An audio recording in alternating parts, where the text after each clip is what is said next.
আমি আজকে একটা সত্যি ঘটনা শেয়ার করব, যেটি আমার এক আত্মীয়ের মুখ থেকে শুনেছি। আমার আত্মীয়টি থাকেন বাহরাইনে এবং ঘটনাটি ঘটে তার ফ্রেন্ড মাহফুজের সাথে। ঘটনাটি ঘটে 1993 সালে। মাহফুজ বাহরাইনে যান 1992 সালের মার্চ মাসে। ওনাদের কোম্পানিটি ছিল কনস্ট্রাকশন কোম্পানি। উনি কোম্পানির ফোরম্যান হিসেবে সেখানে জয়েন করেন।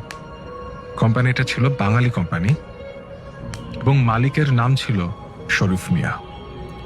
তারা কাজ করতেন বাহরাইন এয়ারপোর্টের পাশের একটা জায়গায়। জায়গাটির নাম ছিল বুসাইতিন। তাদের এই জায়গাতে একটি বিল্ডিং চোখে পড়ে, যেটা অনেক বড় এরিয়া নিয়ে তৈরি করা হয়েছিল। বাট বিল্ডিংটা দেখে মনে হতো যে অনেক দিন ধরে কাজ করা হয় না। তো তাদের কোম্পানির মালিক ওই বিল্ডিং এর মালিকের সাথে কন্ট্যাক্ট করে এবং জানতে পারে যে সেখানে কিছু ভৌতিক সমস্যার কারণে 1981 সাল থেকে কাজ বন্ধ রয়েছে। তো এইসব শোনার পর শরীফ মিয়া ঠিক করলেন যে কাজটা তিনি নেবেন। মালিক ছিলেন সেখানকার অনেক ধনী একজন শেখ। তিনি তাদের প্রস্তাবে অনেক খুশি হন, কারণ অনেক বছর ধরে তার বিল্ডিং এর কাজটি কেউ করতে চাইছিল না। প্রথমে তাদের কোম্পানিটি কাঁথুনির কাজ, ঢালাইয়ের কাজ শেষ করে, কিন্তু ঝামেলা শুরু হয় প্লাস্টারের কাজে। যেদিন প্লাস্টারের কাজ শুরু করা হয় সেদিন মাহফুজদের কোম্পানিটি সারাদিন প্লাস্টার করে একটা সাইট শেষ করে। তারপর মেইন গেট শেকল দিয়ে তালা লাগিয়ে কেয়ারটেকার ছাদে শুতে যায়। তখন ছিল গরমের সিজন, সেজন্য কেয়ারটেকার ছাদে চৌকিতে শুয়েছিল। উনি পরদিন সকালে নিজেকে আবিষ্কার করলেন যে উনি নিচের ফ্লোরে শুয়ে আছেন এবং সারা বিল্ডিং এর দেয়ালের প্লাস্টার মাটিতে পড়ে আছে। এটা দেখে কেয়ারটেকার অনেক ভয় পেয়ে যায়। সে চিন্তা করলো যে আমি শুয়েছিলাম ছাদে চৌকি সহ, নিচে আসলাম কিভাবে। এই ঘটনা সে সবাইকে বলে। ঘটনাটি শুনে বিল্ডিং এর মালিক খুবই ভয় পেয়ে যায়। এরপরে আরো 2 বার প্লাস্টার করা হয়, বাট সেম অবস্থা, প্লাস্টার সব মাটিতে পড়ে যায় এবং কেয়ারটেকার নিচে শুলে চৌকি সহ ছাদে আবিষ্কার করে ছাদে শুলে নিচতলায়। একদিন বিল্ডিং এর মালিক স্বপ্নে দেখেন যে কেউ তাকে বলছে কাজ বন্ধ করে দিতে, তা না হলে সমস্যা হবে। এমনিতে তাদের কোম্পানি এই প্রবলেমের কারণে লোকসানে আছে। এর উপর মালিক সাফ সাফ জানিয়ে দেয় যে আর কাজ না করার জন্য, কারণ তাকে স্বপ্নে মানা করা হয়েছে। সব মিলে কোম্পানির মালিকের ভালো লোকসান হয়ে যাচ্ছিল। তাই কোম্পানির মালিক দেশে একজন হুজুরের সাথে যোগাযোগ করেন এবং সবকিছু খুলে বলেন। তারপর জিজ্ঞেস করলেন যে এটার কোনো সমাধান করতে পারবেন কিনা। হুজুর প্রথমে কাজ বন্ধ করার নির্দেশ দেন এবং বলেন যে আমি আগে বাহরাইনে আসি, প্লেসটা দেখি, তারপর জানাবো কি করা যায়। এরপর হুজুর 1993 সালের অগাস্ট মাসে বাহরাইনে আসেন। সেখানে যাওয়ার পর একদিন মাগরিবের সময় কোম্পানির গাড়িতে করে ওই জায়গাটিতে যান। সেখানে একটা মসজিদে মাগরিবের নামাজ শেষ করে ওই বিল্ডিং এ যান অ্যানালাইজ করার জন্য যে প্রবলেম কেন হচ্ছে। তারপর সেখান থেকে চলে আসেন তিনি এবং বলেন যে রাত 11টার সময় আবার আসবো। রাত 11টার সময় হুজুর সেখানে আসলেন আরো কিছু অ্যানালাইসিস করার জন্য। এরপর হুজুর আশ্বাস দেন যে প্রবলেম সলভ হয়ে যাবে। তিনি বলেন যে এই কাজের জন্য 8 জন লোক লাগবে আর এক একজনকে এক একটি পজিশন নিয়ে থাকতে হবে। উনি দোয়া পড়া একটা 8 ফুটের স্টিলের রড আর কিছু পানি দেন এবং বললেন যে বিল্ডিং এর মাঝখানের সেন্টারের একটা জায়গা সিলেক্ট করে রডটা গেঁথে দিতে হবে। রডটি গাঁথতে গাঁথতে শেষ পর্যায়ে পৌঁছে গেলে যে পানি দেওয়া হয়েছে সেগুলো ঢেলে শেষ বাড়ি দিয়ে কাজ কমপ্লিট করতে হবে। যে রডটা দেওয়া হয় সেটার 7টা জায়গায় কালো সুতা দিয়ে বাঁধাই করে দেওয়া হয়েছিল।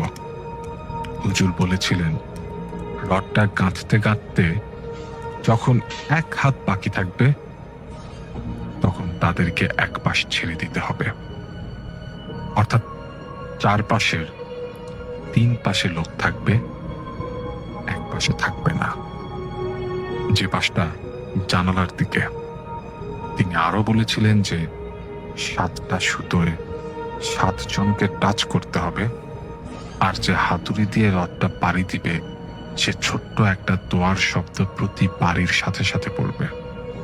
এই কাজ করার সময় তাদেরকে অনেক ভয় দেখানো হতে পারে। হুজুর সবাইকে নির্দেশ দেন যে ভয় না পেতে। মাহফুজ ছিলেন ফোরম্যান, তাই ওনাকে যেতেই হবে। তাই তিনি অনেক কষ্ট করে 7 জনকে রাজি করান। তার পরের দিন সেসব সামগ্রী নিয়ে আর 7 জন লোক সহ বিল্ডিংয়ে যান। তখন রাত 1টা কি 1:30। যখন তারা বিল্ডিং এ প্রবেশ করে, প্রচন্ড জোরে একটা বাতাস তাদের উপর দিয়ে বয়ে যায়। অথচ মাহফুজ খেয়াল করলেন যে পাশের সারি সারি খেজুর গাছের একটা পাতাও নড়ছে না। এই ঘটনায় ভয় পেলেও কাজ শুরু করেন সবাই। 7 জন রডটার 7টা সুতা টাচ করে থাকলেন, আর একজন ছোট একটা দোয়া পড়ার সাথে সাথে হাতুড়ি দিয়ে বাড়ি দিতে লাগলেন। প্রথমে এক হাত যখন গাঁথা হলো, তখন তারা শুনলেন যে বাচ্চাদের চেঁচামেচির শব্দ হচ্ছে। পরের এক হাত গাঁথার পর সবাই শুনলেন বাঘ সিংহ একত্রে গর্জন করছে। এর পরের এক হাত গাঁথার পর শুনলেন যে হাজার হাজার মৌমাছি বাড়ি শুদ্ধ ভং ভং করছে। এরপর মনে হলো আশেপাশে কুকুর কান্না করছে। মানে এক এক হাত গাঁথার পর এক এক রকমের জন্তুর শব্দ শুনতে পাচ্ছিলেন সবাই। তারপর এক হাত গাঁথা বাকি থাকতে তারা দক্ষিণ পাশটা ছেড়ে দেন। তাদের মনে হতে থাকলো যে বাঘ সিংহ কুকুর আরো বিভিন্ন জীবজন্তু গর্জন করতে করতে দেয়াল ভেঙে তাদের দিকে ছুটে আসছে, কিন্তু তারা কিছুই দেখতে পাচ্ছিলেন না। শেষ পর্যায়ে এসে হালকা একটু গাঁথা বাকি থাকতে পানি ঢেলে দেন তারা। যখন শেষ বাড়িটা দেওয়া হয়, তখন উপস্থিত সবাই শোনেন যে বাঘ সিংহ শেয়াল কুকুর বাচ্চাদের চেঁচামেচির শব্দ সহ একটা মিশ্র ভয়ার্ত আর্তনাদের শব্দের ছায়ামূর্তি দক্ষিণ পাশের জানলা দিয়ে বেরিয়ে গেল। সাথে সাথে মনে হলো বাড়িটা একদম শান্ত হয়ে যায়। এরপর 1 সপ্তাহ পর থেকে তাদের অসমাপ্ত কাজ শুরু করেন মাহফুজের কোম্পানি, এবং 1 মাসের মধ্যে কাজ কমপ্লিটও করেন। তারা পরবর্তীতে হুজুরের কাছে জিজ্ঞাসা করেছিলেন যে সমস্যাটা কি ছিল। হুজুর বললেন যে এই জায়গাটিতে আগে অনেক জিন বাস করত, সেখানে ভালো এবং মন্দ 2 ধরনের জিন থাকতো। তবে মন্দ জিন বেশি থাকে, তারা ভালোদের সেখান থেকে তাড়িয়ে দেয়, এবং পরবর্তীতে বিল্ডিং এর কাজ স্টার্ট করার পর থেকে সমস্যা শুরু করে।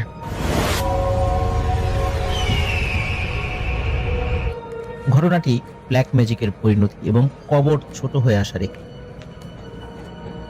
ঘটনাটি যখন ঘটে তখন আমি সদ্য মাদ্রাসায় ভর্তি হয়েছি, রাজবাড়িতে বিনোদপুর হাফিজিয়া মাদ্রাসা।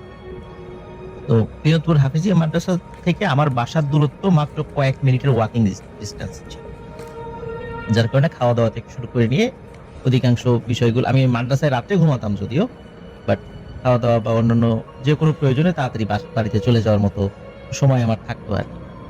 এই কারণে সবসময় মাদ্রাসার কাছাকাছি থাকতাম। ছুটি থেকে শুরু করে নিয়ে আসলে আমার ওই রকম মাদ্রাসা থেকে দূরত্ব কখনোই ছিল না। যাই হোক, ঘটনাটির সময়কাল ছিল 1998 সাল, আমার যতদূর মনে পড়ে। 1998 সালের কোনো এক রাতে কিছু লোক মাদ্রাসায় আসে। তখন বিনোদপুর মাদ্রাসা আজকে যেমন অবকাঠামো অনেক উন্নত হয়েছে, তখন এরকমটি ছিল না। তখন ছোট্ট একটি ঘর ছিল মসজিদের পাশে, সেখানে কিছু স্টুডেন্ট ঘুমাতো, আর আমরা কয়েকজন মসজিদে ঘুমাই। তো ওই মসজিদের যিনি মুয়াজ্জিন রেজাউল কাকা, উনিও সেখানে আমাদের সাথে ঘুমায়। তো অনেক রাত হয়ে যায়। রাত হয়ে গেলে রাত আনুমানিক যতদূর মনে পড়ে, এক্সাক্ট সময়টা আসলে একটু বলা মুশকিল, আনুমানিক রাত 12টা বেজে গেছে। রাত 12টার পরে হঠাৎ মসজিদের দরজায় ঠক, বাইরে থেকে মানে ডাকাডাকি করছিল যে রেজাউল কাকা বা রেজাউল ভাই দরজাটা খোলে।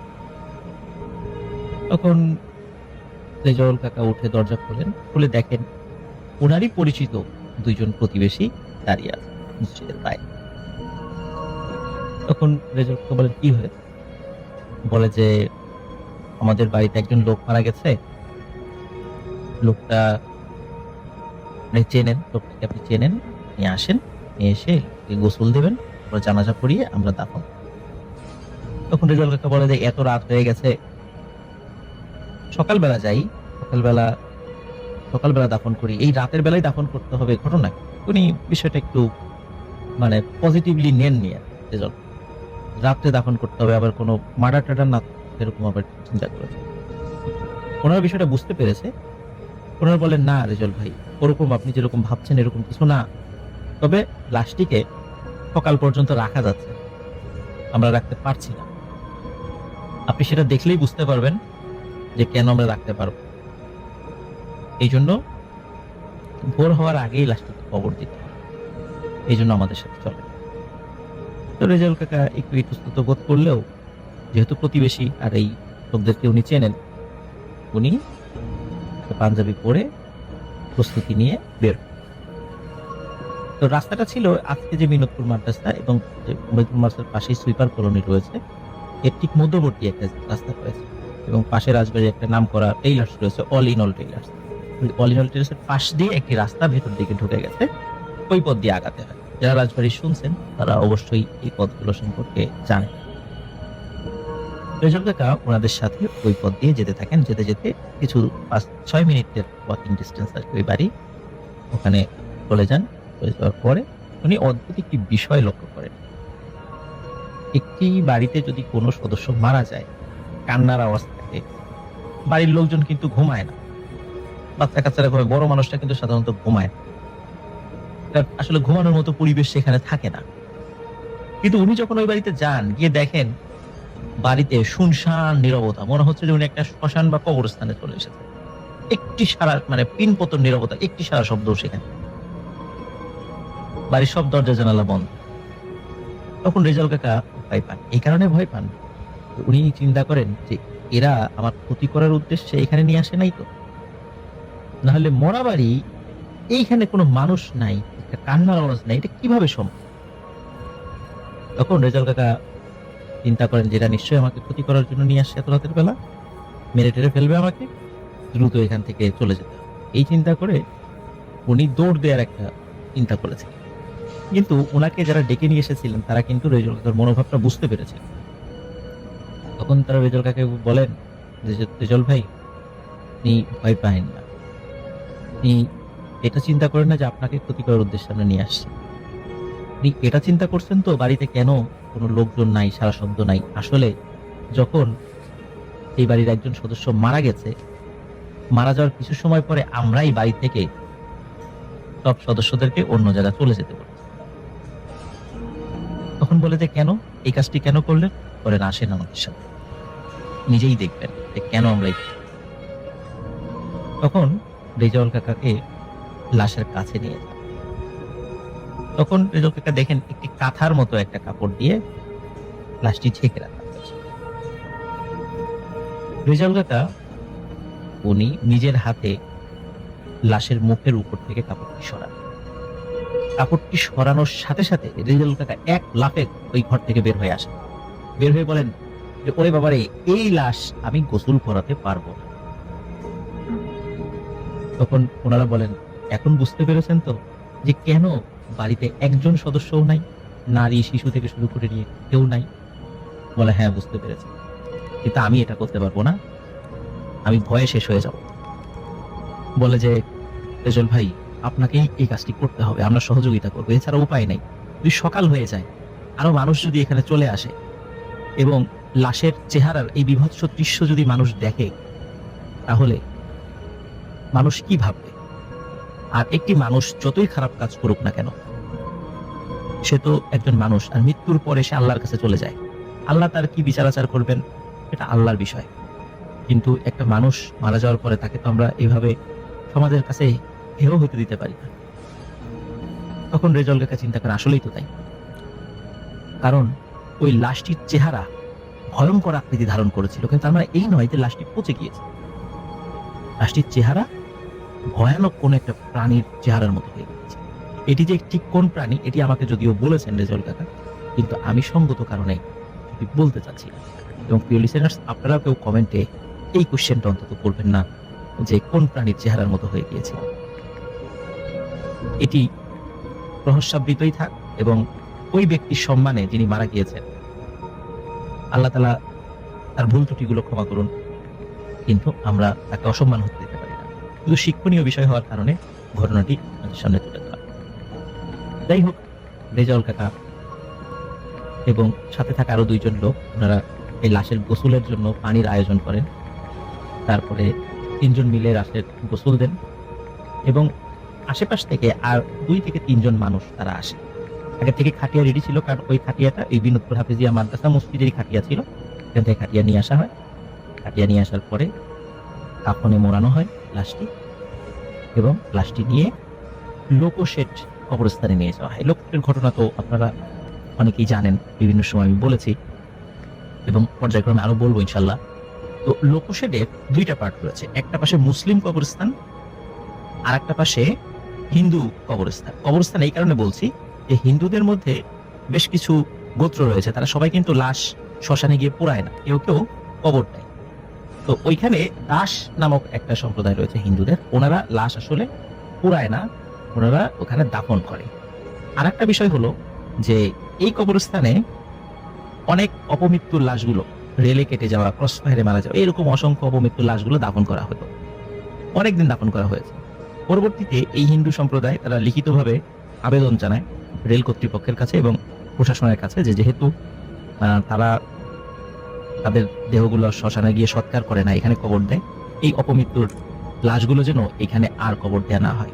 এরপর থেকে ওই জায়গাতে আর কোন অপমৃত্যুর মানে বিশেষ করে রেলে কেটে বিষ খাওয়া যাদের বেওয়ারিশ লাশগুলো, এগুলো আর এখন আর কবর দেওয়া হয়। আগে দেওয়া হতো, লাস্ট বেশ প্রায় 5-7 বছর এটা আর হয় না।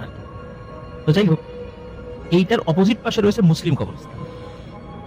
এই মুসলিম কবরস্থানে সেখানেও লাশ কবর দেওয়া হয় এবং যদি টের পাওয়া যায় যে তিনি মুসলিম, তার যদি বেওয়ারিশ লাশও হয়, যদি মুসলিম হয়, তখন কিন্তু এই পাশে আর যাদের পরিচয় পাওয়া যায় না বা এরকম মানে এমন কোনো সিচুয়েশন উদ্ভব হয় বা তারা যদি ডিসিশন নেয়, যারা এই দায়িত্বে থাকে, তখন ওই হিন্দুদের ওই সাইডটাতে কবর দেওয়া হয়। যাই হোক, এখন আর দেওয়া হয় না এই সাইডটাতে, আর মুসলিমদের এই পাশেও এখন আর দেওয়া হয় না, এগুলো এখন অন্য জায়গায় মানে দাফন করা হয়, আগে দেওয়া হতো। তো যাই হোক, ওই কবরস্থানে, মুসলিম কবরস্থানে কবর দেওয়ার জন্য কবর করা হয়। রেজাউল কাকা এবং আরো যারা আছেন 4-5 জন, তারা যখন খাটিয়াটি নিয়ে কালেমা শাহাদ পড়তে পড়তে আস্তে আস্তে আস্তে আস্তে ওই কবরস্থানের দিকে আসতে থাকে, ওই লোকশেডের দিকে, যখন কবরস্থানে চলে আসে তখন রেজাউল কাকার মেজাজ চরম বিগে যায়। উনি দেখেন যারা কবর কেটেছে তারা একটা বাচ্চার কবর যেরকম হয় এই আকৃতির একটা কবর, এবং কবর দেখে রেজাউল কাকার মেজাজ গরম হয়েছে। তিনি বলেন যে যারা কবর খুঁড়েছে তাদেরকে উনি চিনতেন, তাদেরকে বলেন যে তোমরা বহু বছর ধরে কবর করো, তোমরা কি জানো না যে এটা কার লাশ? তোমরা কি শোনো নাই যে এটা কি বাচ্চার লাশ নাকি বড় মানুষের লাশ? তখন তারা বলে যে হ্যাঁ, আমরা জানি যে এটা বড় মানুষের লাশ। তখন রেজাউল কাকা বলেন, তাহলে কেন এই কবরটা তোমরা বাচ্চার কবরের মতো খুঁড়েছো? তখন তারা বলে যে রেজাউল ভাই, আপনি একবার আশেপাশে তাকিয়ে দেখেছেন কি পরিমাণ মাটি চতুর্দিকে? রেজাউল কাকা দেখে, প্রথমে তো অন্ধকার, অতটা বুঝতে পারেনি, হালকা আলো মানে আলো ছিল, তার দিকে অতটা খেয়াল করেন নাই। আসলেই তো যে পরিমাণ মাটি ওই কবরের পাশে রাখা আছে বা তোলা হয়েছে তা প্রায় 2 থেকে 3টা কবরের মাটি। তখন রেজাউল কাকা বলে, ঘটনা? তখন যারা কবর খুঁড়ছিল তারা বলে যে রেজাউল ভাই, আমরা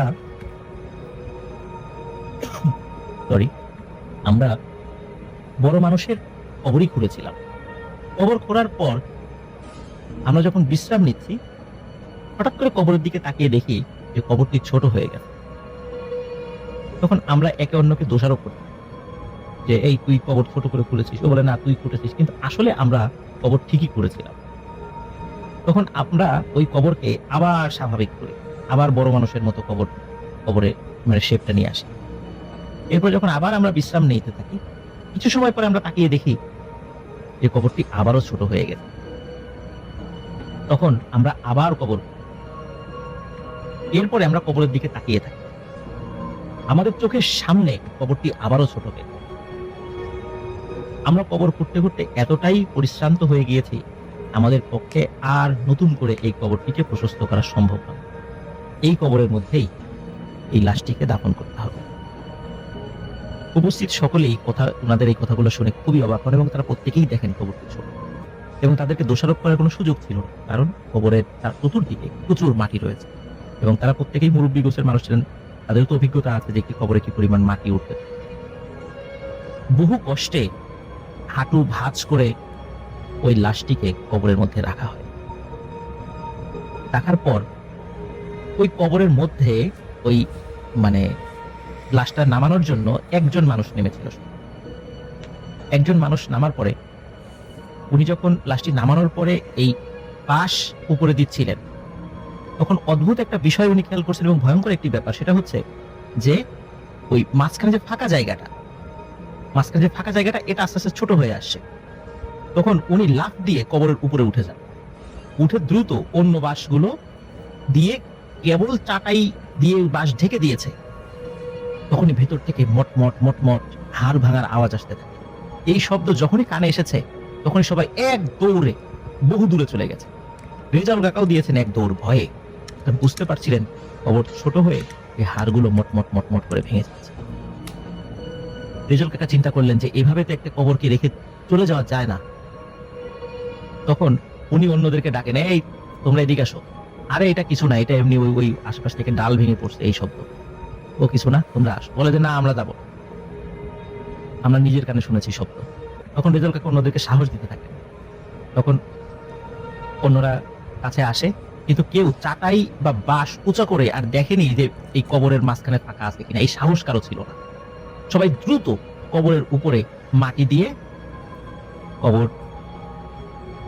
কবরের কাজ শেষ করে সেখান থেকে চলে আসে। এই ঘটনার সাথে যারা প্রত্যক্ষদর্শী ছিলেন এর মধ্যে একজন মাত্র ব্যক্তি তিনি জীবিত আছেন, তিনি হচ্ছেন রেজাউল কাকা।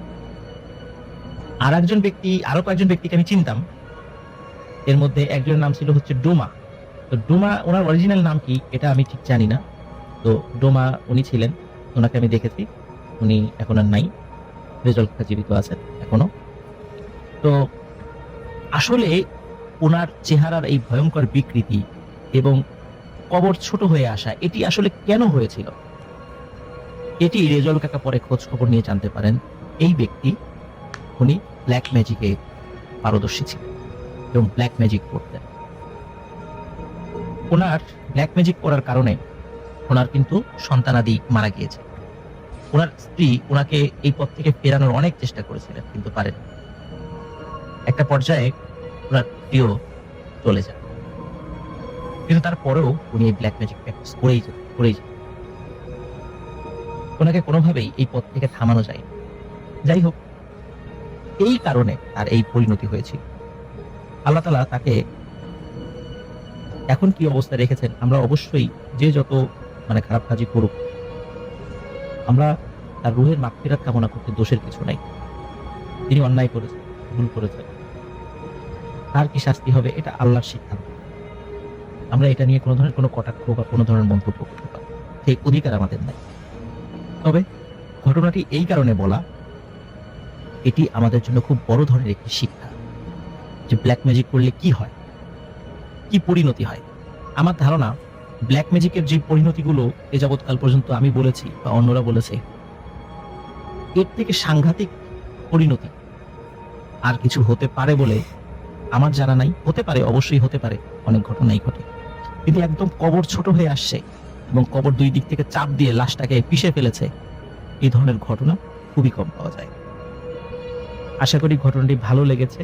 ঘটনাটির সত্যতা যাচাই করতে চাইলে আপনারা রাজবাড়ী জেলার সদরেই রেল স্টেশনের কাছেই রিকশায় 10 টাকা ভাড়া নেবে বা হেঁটেও আপনি যেতে পারবেন।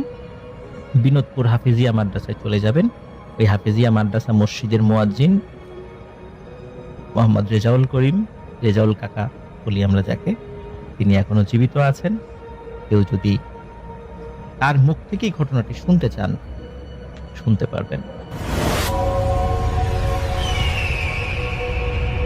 শুরুতে যে ঘটনাটা বলবো সেটা আমার বড় চাচির সাথে ঘটনা। 2004-এ আমার চাচি মারা যায়, এবং এইটা বলতে পারেন আমার সাথের ঘটনা বলতে পারেন। আমি মোটামুটি একটা প্রত্যক্ষদর্শী বলতে পারেন এই ঘটনা। আমি যখন কলেজে উঠবো তখনকার ঘটনা এটা, 2004 সালে।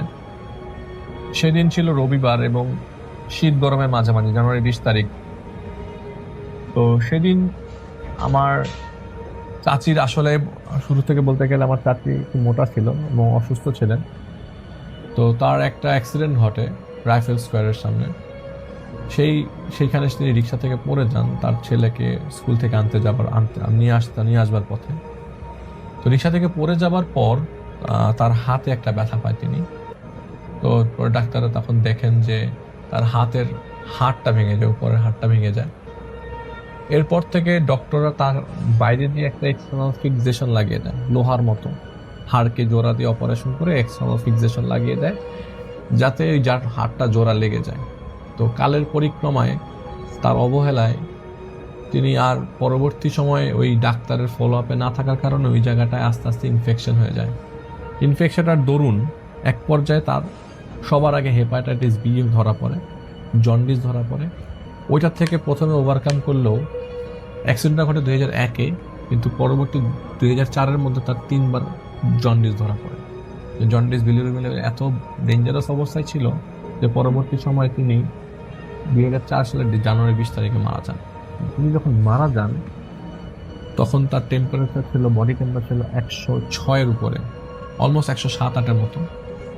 ভোর 6টা বাজে, তখন আমরা সবাই হাসপাতালে, আমাদেরকে ডেকেছিল ডাক্তাররা যে আমরা যেন হাসপাতালে যাই। সেখানে অলমোস্ট তার টেম্পারেচার এত বেশি যে সবাই ওখানে একটা বড় স্ট্রেচারের মতো একটা জায়গায় বরফ দিয়ে রেখেছিল। তো বরফের মধ্যে তাকে রেখেছিল যাতে তার টেম্পারেচারটা কোনো মতে কমানো যায়, কিন্তু পরবর্তী সময়ে আর টেম্পারেচারটা কন্ট্রোলে আনা যায়নি এবং এক পর্যায়ে তিনি 6:30টার দিকে মারা যান। তার লাশ আমরা বাসায় নিয়ে আসি এবং তার অত্যন্ত ওজন থাকার কারণে আমরা মোটামুটি চিন্তিত হয়ে পড়ি যে এই ওনার অবস্থা আর ওই সময় এত গরম পড়ে যায় যে বডি পুরো একটা হলুদ হয়ে যায়। আর উনি অলমোস্ট জন্ডিস অবস্থায় ছিল, তো এমনি বডি হলুদ ছিল, আরও হলুদ হয়ে যায়। তো ওনার দাফন কাজ শেষ হয় সন্ধ্যা 6টার দিকে। তো আমরা কবরস্থানে যাই, কবরস্থানে যাওয়ার পর আমরা দাফন কাজ সম্পূর্ণ করি। দাফন করার পরে মোটামুটি মাগরিবের আজান দিয়ে ফেলে এবং মাগরিবের আজান দেওয়ার পর আমরা সবাই মাগরিবের নামাজ পড়ার জন্য প্রস্তুতি নিতে থাকি। কিন্তু সবাই আমার চাচি আমার এলাকার মানুষ ছিল এবং এলাকার লোকজন সবাই তার খুব পরিচিত ছিল। পরিচিত থাকার কারণে অনেক মানুষই তার জানাজাতে শরীক হয়, কবরস্থানে যায়, 2 ট্রাক মানুষ যায় কবরস্থান পর্যন্ত। লাশ কবর দিয়ে আসার পরে আমি বলছি সবাইকে যে আপনারা সবাই আসেন, নামাজের সময় হয়ে গেছে, চলে আসেন। আমার বাবাকে বলছি, আমার চাচাদেরকে বলছি, কিন্তু কেউ আসছে না, সবাই কবরের পাশে দাঁড়িয়ে আছে। কেমন যেন একটা সবার মধ্যে একটা মায়াময় অবস্থা, যে কেউ আসতে চাচ্ছে না, টেনে নিয়ে আসতে পারছে না কবরস্থান থেকে। এক পর্যায়ে যখন আমি নিয়ে আসতে সক্ষম হই, বলতে গেলে তখন আজানের নামাজ দাঁড়িয়ে যাবে, তারা তখন আসেন এবং নামাজে দাঁড়ান। নামাজ শেষ করার পর আমরা বাসায় আসি। তো যেহেতু আমি বলছিলাম শীত প্রায় শেষের দিকে, গরম শুরু হবে, আমরা তখন জ্যাকেট ট্যাকেট পরছি না। তো ওই দিন রাতের বেলা আমাদের বাসাতে ঠান্ডা বাতাস, পুরো বাসাটা যখন দাফন শেষ করে আসে বাসায় ঢুকি তখন থেকেই ঠান্ডা বাতাস। আর আমাদের বাসাটা একটু গলির ভেতরে, তো তখন আর গলির ভেতর থেকে বের হওয়ার মতো অবস্থা ছিল না আমাদের। তো ঠান্ডা বাতাস, প্রচণ্ড ঠান্ডা বাতাস এমন হতো যে জানালাগুলো বাড়ি খাচ্ছে, মনে হচ্ছে পাশের বাড়ির জানালাগুলো বাড়ি খাচ্ছে, যেরকমটা আপনারা তুফান হলে দেখতে পারেন। তখন কালবৈশাখীর কোনো চান্সেস নাই, আকাশ একদম পরিষ্কার, কিন্তু প্রচণ্ড ঠান্ডা বাতাস। তো আমরা এটাকে খুব নর্মালি নিয়ে রাখি, যেহেতু একটা মরা বাসার ঘটনা বলছি। তো ওই অবস্থায় সবার অবস্থা এরকম থাকে যে না, আসলে একটু ভীত সন্ত্রস্ত অবস্থায়, যে সবাই একটু ভয়ে আছে, সবাই দোয়া তসবি করছে। তো আমাদের বাসাটা যেহেতু 5তলা, নিচতলা থাকতো বড় চাচিরা, তো নিচতলায় আপনার এরকম যে হুজুরদেরকে নিয়ে আসা, ছোট মাওলানা, ছোট মাদ্রাসার স্টুডেন্টদেরকে নিয়ে আসা হয় যে তার জন্য কোরআন শরীফ পড়তে থাকে। তো কোরআন শরীফ পড়ছিল, আমরা 4তলায় ঘুমাই এবং আমার রুমটা ছিল একদম সিঁড়ির পাশে। সিঁড়ির পাশে থাকার কারণে আমি বাসায় অনেক মেহমান ছিল, বাসায় অনেক মানুষজন ছিল, যেহেতু আমার চাচি মারা গেছেন, বাসায় মানুষজন ছিল। তা আমি ফ্লোরিং করি আমার এক চাচাতো ভাইয়ের সাথে। তো ফ্লোরিং করার আমি মাটিতে ফ্লোরিং করি এবং খাটের মধ্যে শুয়ে হচ্ছে আমার বাবা এবং আমার চাচা। ফ্লোরিং করার পরে ফ্লোর থেকে ইজিলি শোনা যায় নিচ থেকে কেউ উপরে উঠলে বা উপর থেকে মোটর ছাড়লেও এরকম শব্দ পাওয়া যেত আর কি। মানে ফ্লোরিং করলে শব্দটা একদম প্রপারলি পাওয়া যায় আর কি। আমি ফ্লোরিং করে শুয়েছি, এমন সময় রাত 11টার দিকে হঠাৎ করে শব্দ। প্রথমে শব্দটা নিচ থেকে বোঝা যাচ্ছিল না, নিচ থেকে শব্দটা এরকম করে ধূপ ধূপ ধূপ ধূপ করে শব্দ নিচ থেকে আস্তে আস্তে উপরে উঠছে। তো মনে হচ্ছিল কোনো স্বাস্থ্যবান একটা ব্যক্তি নিচ থেকে উপরে উঠছে, এরকম কিছু একটা। প্রথমে জিনিসটা আমলে নিই নাই। তো প্রথমে ভাবলাম যে হয়তো উপরে ভাড়াটিয়া হবে, ভাড়াটিয়া হওয়ার সব পসিবিলিটি বেশি। তো পরবর্তীতে জানতে পারলাম যে উপরে কোনো ভাড়াটিয়া নেই, সবাই ওই ভাড়াটিয়ারা ছুটিতে গেছে, গ্রামের বাড়িতে গেছে, উপরে দুটা ফ্ল্যাটই খালি, 5 তলা। তো শব্দটা উপর থেকে আবার নিচে গেল। তো মরা বাড়িতে এরকম অবস্থা যে অনেকে চিন্তা করে মরা বাড়িতে যারা যেসব বাসায় মানুষ মারা যায়, মানে চোর ডাকা চোররা অনেক অ্যাডভান্টেজ নেয়, আমি এটা শুনেছি। যাই হোক, সেটা আর চিন্তা হয় নাই। চিন্তা এরকম হয়েছে যে উপর থেকে নিচে নামলো কে, তাহলে উপরে গেল কে? আবার উপর থেকে শব্দটা নিচে গেল, সিঁড়ি দিয়ে কেউ উপর নিচে নামছে, আবার আস্তে আস্তে কেউ উপর উঠছে। একটা পর্যায়ে আমার বাবা খুব মানে কিউরিয়াসিটি নিয়ে জানতে চায় যে আসলে শব্দটা কিসের শব্দ। তিনি দরজার পাশে এসে দাঁড়ান যে শব্দটা আসলে ভালো খেয়াল করি তো কাহিনীটা কি। যখন আস্তে আস্তে শব্দের স্পিড বাড়ছে, নিচ থেকে উপর উঠছে, উপর থেকে নিচে নামছে, আমাদের ফ্লোর বরাবর আসার পর বাবা দরজাটা খোলে। দরজা খোলার পর দেখে যে কেউ নাই, একদম শুনশান নীরব। কিন্তু আমাদের মানে বিল্ডিংয়ের যে গ্রিলটা, যে রেলিংটা, এই রেলিংটা অনেক শক্ত ছিল, এই রেলিংটা পর্যন্ত কাঁপছে, আস্তে আস্তে আস্তে আস্তে করে কাঁপছে, কেউ রেলিং ধরে নিচে নেমেছে আর কি, এরকম অবস্থা। তো আমরা প্রথমে আমার বাবা বলে যে আচ্ছা ঠিক আছে, ছাদটাতে দেখে আসে ছাদের কি অবস্থা, ছাদে কেউ যেতে পারে, হঠাৎ করে ছাদে গেছে, নিচতলার ভাড়াটি অথবা ছাদে যেতে পারে। তো বাবা বললো ছাদে গেল, ছাদে গিয়ে ছাদের দরজা খুললো এবং সাথে আমিও গেলাম, আমার চাচাতো ভাইও গেল। চাচাতো ভাইটা খুব লম্বা মানুষ ছিল, 6 ফিট 2 ইঞ্চি লম্বা, এবং তাকে নিয়েই আমি তার পেছনে পেছনে যাই। ছাদে গিয়ে দেখি ছাদ একদম ক্লিয়ার, আশেপাশে কিচ্ছু নয়, উপরে চাঁদের আলো একদম ছাদের উপরে পুরো পরিষ্কার, টর্চও লাগছে না। দরজাটা লাগানোর পরে আমরা নিচে নামি। আমাদের বাসার মধ্যে ঢুকতেই আবারও শব্দটা আমরা প্রপারলি শুনি, নিচ থেকে উপরে, উপর থেকে নিচে ভারী কোনো বস্তু, ভারী কোনো মানুষ বা ভারী কেউ উপরে উঠতে বা নিচে নামলে এরকম যেরকম শব্দটা হয় ঠিক সেরকম শব্দ। আমরা এবার দরজাটা খুলে দেখলাম যে সেই গ্রিলটা এখনো নড়ছে। আমরা নিচে নামলাম, নিচে নামার পর হুজুরকে জিজ্ঞেস করলাম যে কি কাহিনী, এরকম শব্দ হইতেছে, আপনারা কি দেখলেন নাকি? কলাপসেবল গেট তো লাগানো, নিচে থেকে কেউ উপরে যায় না, উপর থেকে নিচে নামে না, ঘটনা নাকি? হুজুর বলল যে আপনারা সবাই বাসায় গিয়ে শুয়ে পড়েন, অনেক রাত হয়ে গেছে, দোয়া দুরুদ পড়েন, একটা মানুষ মারা গেছে তার জন্য দোয়া করেন, আল্লাহ যেন তাকে জান্নাতবাসী করে এবং তার কবরের আযাব যেন মাফ হয়ে যায়। আপনারা উপরে যে দোয়া কালাম পড়েন, যত বেশি দোয়া পড়বেন তত বেশি দোয়া তার কাছে যাবে। বলবেন যে যাই হোক আমাদেরকে দোয়া পড়তে বলে দেয় এবং উপরে চলে যেতে বলে। তা আমরা উপরে চলে আসি। উপরে চলে আসার পর একটা সময় তখন এই শব্দ তখন কন্টিনিউয়াসলি চলছে, নিচ থেকে উপর, উপর থেকে নিচে, নিচ থেকে উপর, উপর থেকে নিচে, ধুম ধুম ধুম ধুম শব্দ, উপর থেকে নিচে, নিচ থেকে উপরে, এটা আস্তে আস্তে বাড়তে থাকে। প্রচন্ড শব্দ, বিকট শব্দ, মানে বাড়ি ভেঙে যাবে এরকম অবস্থা, চৌচির অবস্থা। এমন অবস্থা যে মনে হচ্ছে যে আমাদের মানে সিঁড়িগুলা ভেঙে যাওয়ার মতো অবস্থা। এবং এই শব্দটা মোটামুটি বাসার সবাই পাচ্ছে। একটা পর্যায়ে আমার পাশের রুমে মহিলারা সবাই আমার মা ছিল, আমার ছোট ভাই ছিল, ভাইটা তখন ছোট, হঠাৎ করে জানালা দিয়ে তিনি ছোট ভাইটা দেখে যে একটা লোহার মতো বস্তু জানালা আস্তে একটা অবয়ব আর জানালার পাশ দিয়ে চলে যায়, অনেকটা বড় চাচির মতো জোরে চিৎকার করে উঠে যে এই আম্মু, চাচি। আমরা খুব অবাক হয়ে যাই, দৌড়াই যাই রুমের মধ্যে। তখন মা বারবার মানে শরীরে হাত মানে বাড়িতে বলে না তুমি ঘুমাও, কিচ্ছু দেখনি, তুমি ঘুমাও। এই শব্দগুলা তখন ফজরের রাত পর্যন্ত চলতে থাকে। এবং মজার বিষয়, আপনারা সবাই ফজরের আজান যখন দিয়ে ফেলেন, আজান দেওয়ার পরে আমরা এক ফোঁটাও শব্দ শুনি না, আর কোনো শব্দ শুনি না। অনেকে অনেক কথা বলছিল যে মারা গেলে নাকি আত্মা যেই বাসার প্রতি বেশি তার টান থাকে সেই বাসায় নাকি তিনি আসেন, আসে কিছুক্ষণ থাকেন একটা পর্যায়ে তারপরে চলে যান। আমি যতটুকু আমাকে বলেছে, কিন্তু এরকম কোনো কিছুই আমি কোথাও লেখা পাইনি। তো এইটা ছিল প্রথম স্টেপ। দ্বিতীয় স্টেপে যাওয়ার আগে আমি কিছু মেসেজ করব। ফজরের আগ পর্যন্ত আর কোনো ধরনের, আমি আবার বলি, ফজরের আগ পর্যন্ত শব্দ হচ্ছিল, ফজর দেওয়ার পর আর কোনো, ফজরের আজান দেওয়ার পর আর কোনো শব্দ হয়নি। আমরা নামাজ কালাম করে বাসার মধ্যেই নামাজ পড়ে আবার শুয়ে পড়ি। এরপর থেকে আর কোনো ধরনের শব্দ, কোনো ধরনের সাইন আমরা দেখতে পাইনি। শুরুতেই চলে যাব সাকিবের কাহিনীতে। সাকিবরা মেহেরপুরে থাকে এবং তার বাবার একটি ওষুধের দোকান আছে, সেটি হচ্ছে মুজিবনগরের খুব কাছে। তো তার বাবা প্রতিদিন কষ্ট করে, মানে বেশ কষ্ট হয় আর কি, মেহেরপুর থেকে উনি মুজিবনগর যেয়ে ওনার দোকানটা অপারেট করতেন, চালাতেন, এবং এই প্রতিদিন যাওয়া আসা ওনার বেশ ধকল যাচ্ছিল। তো এই সময় উনি চিন্তা করেন যে আমি দোকানটাকে একটু সরিয়ে নিয়ে যদি যাই, তাহলে হয়তো একটা, যদি সাথে একটা রুম রাখি, যে রুমটাতে একটা থাকার ব্যবস্থা আছে, তাহলে মনে হয় আমার জন্য সুবিধা হয়। আমি তাহলে একই সাথে আমার ব্যবসা চালাতে পারি এবং এখানেও থাকতে পারি মাঝে মাঝে। সেক্ষেত্রে প্রতিদিনই আমাকে মেহেরপুর যাওয়া আসা করা লাগবে না।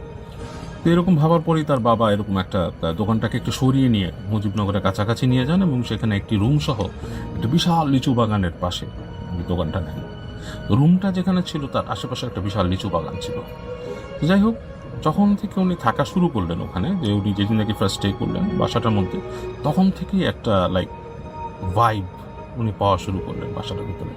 কেমন জানি একটা গুমোট ফিল আছে ঘরটার ভিতরে। প্রথম যেদিন উনি থাকছেন ওনার খুব অস্বস্তি লাগছে এবং উনি অনেক রকম শব্দ ওই রুমের মধ্যে শুনতে পাচ্ছেন, যেগুলো আনইউজুয়াল শব্দ, যেটা নাকি হওয়ার না।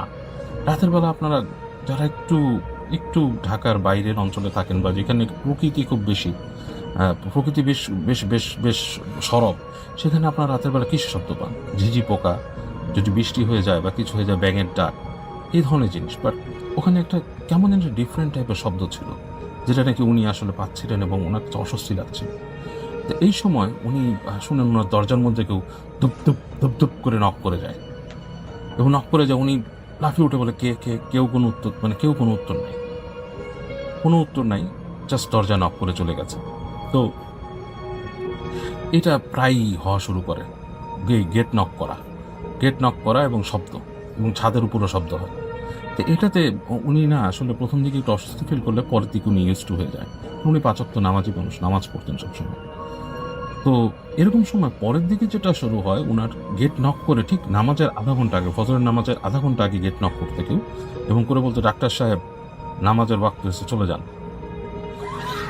আমি যাচ্ছি, আপনি আসেন, এরকম বলছে। তো উনি এরকম শুনে একদিন উনি বের হয়েছে, ঠাস করে বের হয়ে গেট খুলছে, দেখছে মানে বলার কিছু, মানে উইদিন ভেরি শর্ট টাইম উনি গেট খুলেছে, বাট উনি দেখেন কেউ নেই, মানে পুরো খাকা করছে। তো এটা দেখে উনি খুব একটু ভয় পেয়ে যান। উনি তাড়াতাড়ি ঘরের মধ্যে ঢুকে পড়েন এবং উনি পরবর্তীতে নামাজের সঠিক সময় হলে নামাজ আদায় করেন। তো যেটা হয় যে এই ধরনের জিনিসগুলো হতে থাকে, এবং ওনার এই সেমভাবে ওনার দরজা ধুপধুপ করে নক করে যেত, এবং যখন নক করে যেত উনি হয়ে যেত, মানে সচকিত হয়ে যেতেন। এবং উনি একদিন গেট খুলেছেন, এবং যেটা হতো যে নক করার লাইক খুব খুব অল্প সময়ের মধ্যে, 20 মিনিট 30 মিনিটের মধ্যে দেখা যেত একটা ইমার্জেন্সি রোগী আসছে। সো এই ধরনের জিনিসগুলো হতো। তো একদিন রাতের কাহিনী, উনি শুয়ে আছেন, ঘুম এসে পড়েছে, প্রায় ঘর অন্ধকার। হঠাৎ করে উনি দেখছেন ওনার যে বিছানাটা, এটা খাটটা, এটা ঠক ঠক ঠক করে কাঁপা শুরু করছে, এবং কাঁপতে কাঁপতে এমন অবস্থা মনে হচ্ছে মাটি থেকে উপরে উঠে যাবে, এরকম অবস্থা। তো উনি ঘুম ভেঙে যাওয়া, এটা কিছুক্ষণ ধাতস্থতে একটু সময় লাগছে।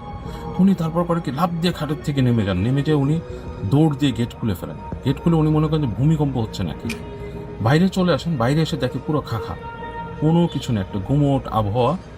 গুমোট বলতে মানে কোনো শব্দহীন, লাইক অনেক সময় আপনি দেখবেন এরকম একটা এনভায়রনমেন্ট কিন্তু রাতের বেলা পাওয়া যায়, যে কোনো শব্দ নেই, বাতাস নেই, এরকম একটা আবহাওয়া বাইরে, এরকম একটা সিচুয়েশন বাইরে, মানে মনে হচ্ছে আবহাওয়া থমথম করছে চারিদিকে। তো উনি যখন এরকম একটা ফিল পান, উনি তাড়াতাড়ি ঘুরে আবার ঘরের মধ্যে যান। ঘরের মধ্যে যে উনি যে দেখেন যে ওনার বিছানার মধ্যে যে বালিশ, কাঁথা, লেপ যা ছিল সব এদিক ওদিক ফেলে রাখা, মানে ছুড়ে মনে হচ্ছে কেউ রাগে ছুড়ে ফেলে দিচ্ছে। তো ওই দিন উনি বেশ খানিকটা ভয় পান। উনি ভয় পেয়ে মানে চিন্তা করেন যে এখানে কম থাকা লাগবে, আগের মতো উনি থাকা শুরু করেন, একটু কমিয়ে দেন। এরপর যেটা হয়, পরবর্তী একটা সময় ওখানে মুজিবনগর দিবস পালিত হয় এবং ওই সময় ওনার যেই অনেক রাত পর্যন্ত খোলা থাকে, অনেক মানুষ আসা যাওয়া করে। তো উনি একা বিজনেস হ্যান্ডেল করতে পারছিল না ওই সময়টা। তো উনি যেটা করে সাকিবের আম্মুকে নিয়ে আসেন, এনে উনি চেষ্টা করেন যে ওই দিন একটু ওনাকে হেল্প যাতে করে। তো ওনারা বাসা থেকে সারাদিন গেছে, এর মধ্যে ওনারা ওই বাসায় গেছেন। রাতের বেলা যখন রুম থেকে বন্ধ করতে আসবে দোকান, রাতের বেলা তখন অন্ধকার চারদিক।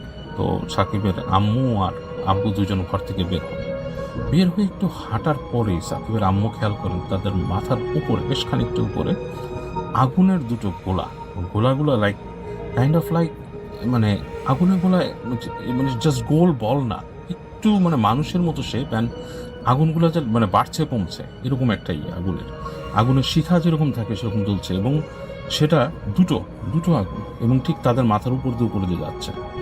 এবং উনি দেখে ওনার হাজবেন্ডকে আঁকড়ে ধরেন, সাকিবের আম্মু আঁকড়ে ধরে সাকিবের আব্বুকে, উনিও সাকিবের আব্বুও তাকিয়ে দেখে যে আগুনের গোলা দুটাকে। উনি বউকে, স্ত্রীকে আশ্বস্ত করেন, ভয় পায়, বলে যে একটু ভয় পেও না, চলো বলে তাড়াতাড়ি উনি স্টোরে নিয়ে ওনাদের দোকানে নিয়ে তাতে ওনাকে ভিতরে ঢুকায় রাখেন, ভিতরে ঢুকায় বসে থাকেন। এবং যখন ভিতরে ঢুকে থাকেন তখনও দূর থেকে ওনারা দেখে যে আলোটা, আগুনের যে গোলাটা দূরে, দোকান থেকে কিছুটা দূরে অন্ধকারে এরকম নড়াচড়া করতেছে, এদিক ওদিক যাচ্ছে, একবার এদিকে যাচ্ছে, একবার ওদিকে আসতেছে করতেছে। এবং এরকম কিছুক্ষণ দেখার পর আস্তে আস্তে করে 40-45 মিনিট পর আগুনের গোলাগুলো হঠাৎ করে মিলিয়ে যায়, তারা পায় না। তো এইটা দেখার পর ওই দিন সাকিবের আব্বু প্রচণ্ড ভয় পান এবং মা শুদ্ধ ভয় পান, এবং উনি বলে যে আমি তোমাকে এই পাশে এই রুমে আর থাকতে দিব না। এবং ওই দিন তারা চলে আসেন, এরপরে তারা ওইখান থেকে ব্যাক করেন। এরপর থেকে ওনারা ওই রুমটাতে উনি আর রাত কাটাননি। তো বেশ মানে ওই রুমটা সম্বন্ধে ওনার একটা ভীতি তো প্রচণ্ডভাবে হয়ে গেছে। উনি রুমে আর ওনার ওয়াইফ আসতে দেননি, এবং এরপর থেকে উনি মেহেরপুর থেকে প্রতিদিন যে ওখানে দোকান চালাতেন, বাট উনি ওই রুমে আর থাকতেন না। শ্রোতা বন্ধুরা, বরাবরের মতো এবারও একটি ঘটনা নিয়ে আপনাদের সামনে হাজির হলাম। আশা করি সবার ভালো লাগবে। ঘটনাটি সময়টা ছিল 2013 সালে, এবং এই ঘটনাটি আমার যে জেলা, রাজবাড়ী জেলায়। ঘটনাটির স্থান রাজবাড়ী জেলার পাচুরিয়া ইউনিয়নে। এই পাচুরিয়া থেকে রাজবাড়ীতে আসার জন্য একটি রাস্তা রয়েছে। এটি শহর রক্ষাকারী যে বাঁধ রয়েছে, এই বাঁধ ঘেঁষা রাস্তাটি। সাধারণত বেশি রাতের বেলা এই রাস্তায় কেউ চলাফেরা এমনিতেও করে না, খুব ইমার্জেন্সি ছাড়া আর কি। তো এই ঘটনাটি যার সাথে ঘটেছিল তার নাম হচ্ছে রকিব, এবং সময়টি হচ্ছে 2013 সালে।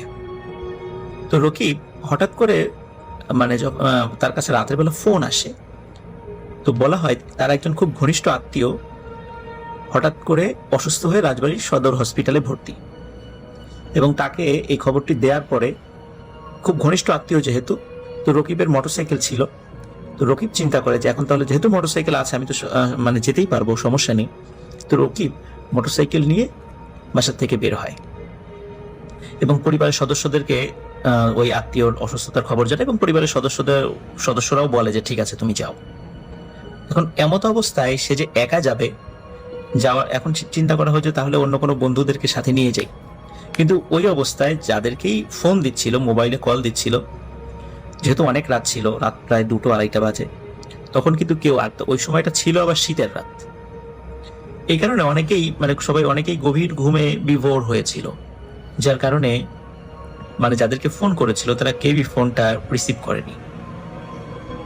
নিরুপায় হয়ে রকিব একাই মোটরসাইকেল নিয়ে বাসার থেকে বের হয়। রকিব যখন পাচুরিয়া থেকে তার বাসা থেকে মোটরসাইকেলটি নিয়ে যাচ্ছিল, তো পাচুরিয়া থেকে রাজবাড়ী আসার জন্য মাঝখানে একটি বাজার পড়ে, এটার নাম হচ্ছে উড়াকান্দা বাজার। তো উড়াকান্দা বাজার থেকে বাঁধের রাস্তা থেকে আরেকটু বাম সাইড দিয়ে নেমে যেতে হয়, সেখান দিয়ে রাজবাড়ীতে আসাটা অনেক সহজ হয়। যদিও ওই পথটা ওই সময় অনেক নির্জন থাকে, এমনিতেও নির্জন থাকে, কিন্তু রাতের বেলা আরো বেশি নির্জন থাকে।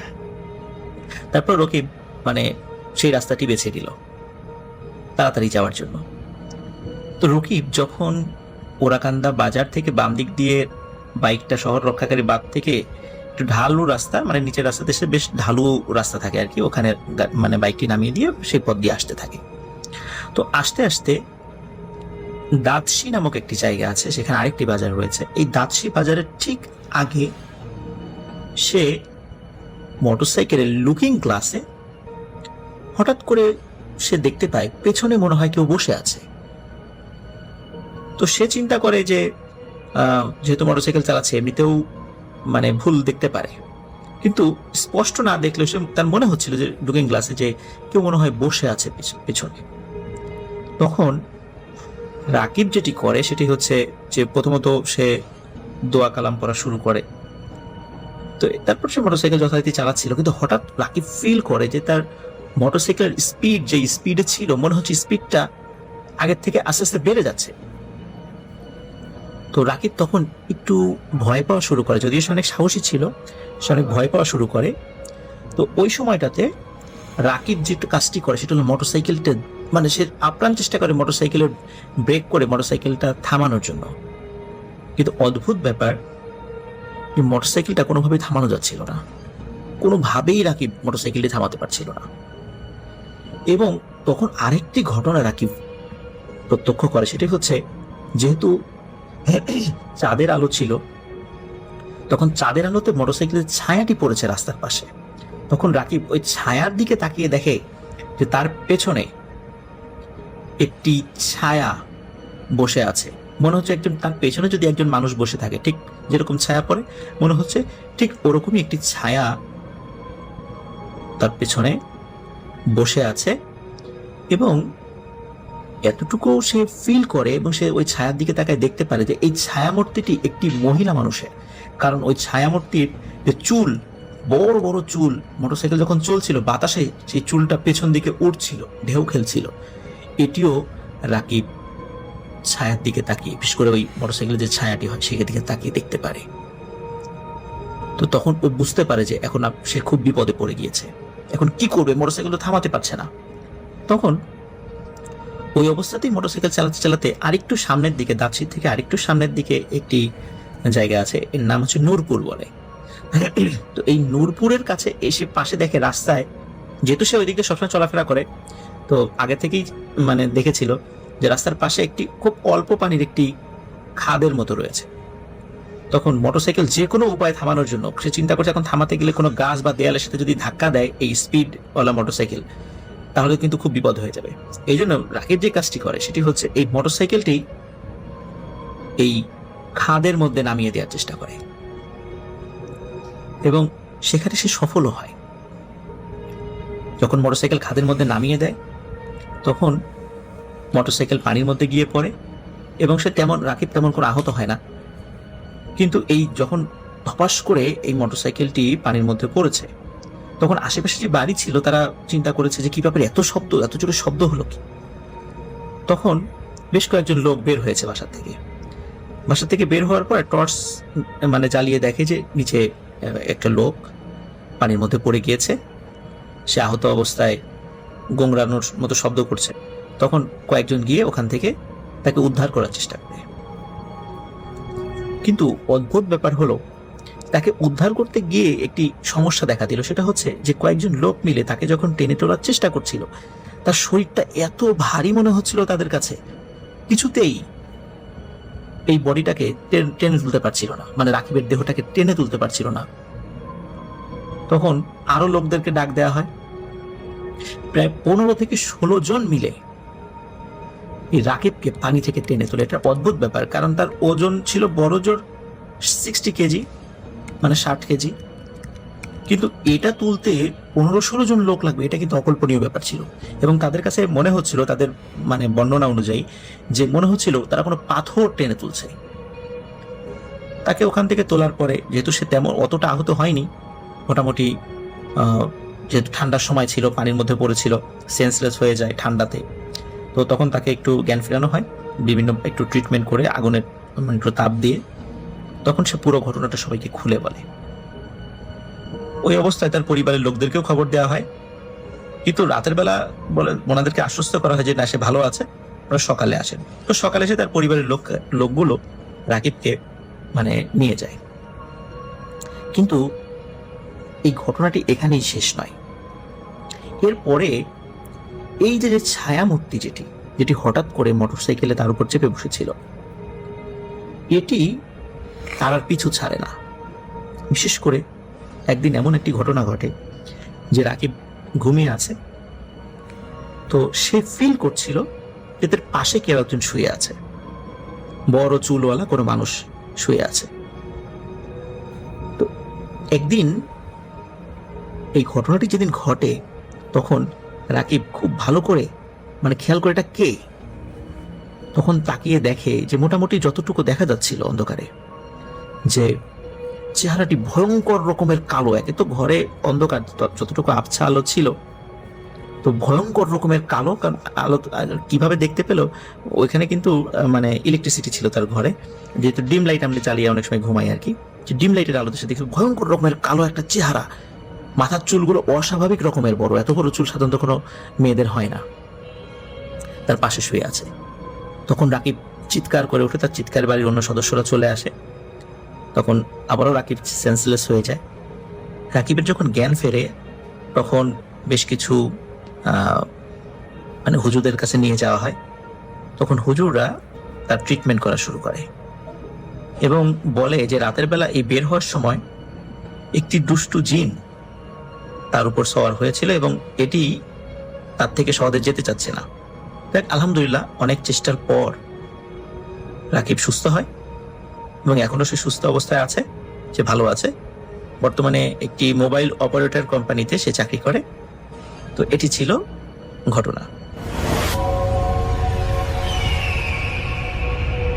মাহবুব সাহেব তিনি থাকতেন হচ্ছে প্রবাসে। এখন বর্তমানে তিনি সৌদি আরবে আছেন এবং তার জীবনে একটা ঘটে যাওয়া ঘটনা তিনি শেয়ার করেছেন। তার নাম হচ্ছে মাহবুব আলম। তিনি কুমিল্লার, তার বাড়িতে ছিল কুমিল্লা এবং ঘটনার শুরুতেই তার বাবার কথা বলতে চাই। এবং তার বাবা মারা যায় 1998 সালে।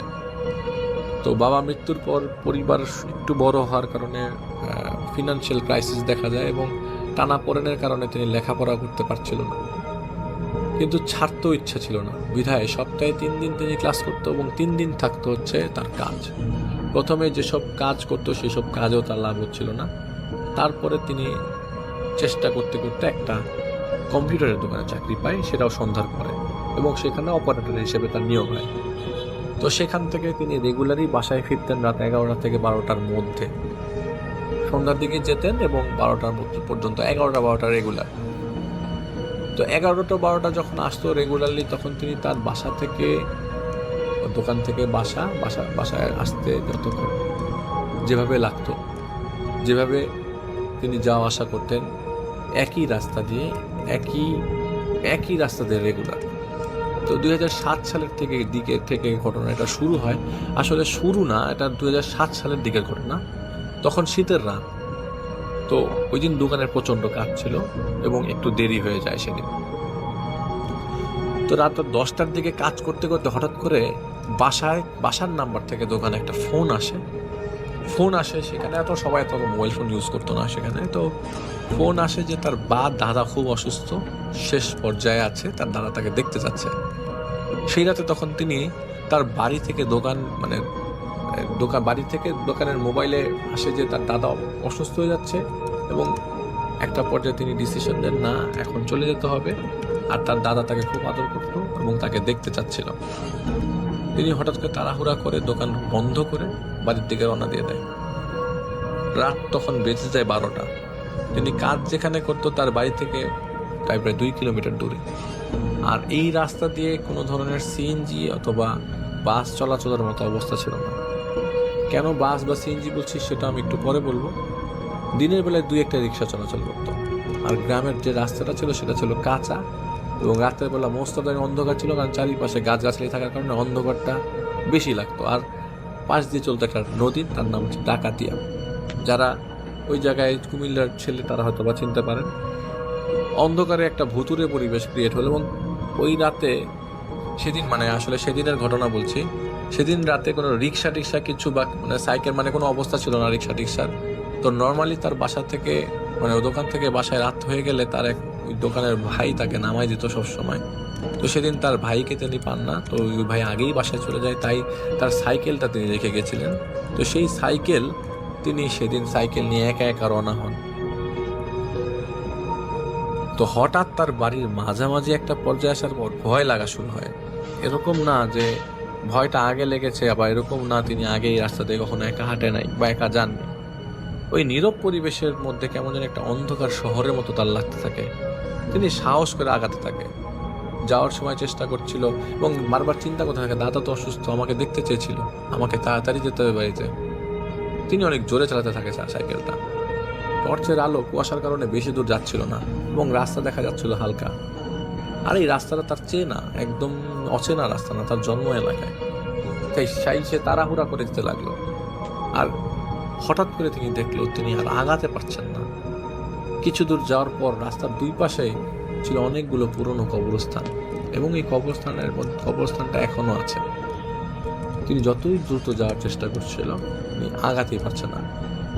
বারবার দেখা যায় কোনো না কোনো প্রবলেম হচ্ছে, হঠাৎ করে তার থেমে যেতে হচ্ছে, হঠাৎ করে সাইকেলের চেইন পড়ে যাচ্ছে, আবার চেইন উঠায় তিনি রওনা দেয় এবং কোনোভাবেই তিনি কবরস্থানটা অতিক্রম করতে পারছিল না, বারবার পিছিয়ে পড়ছিল।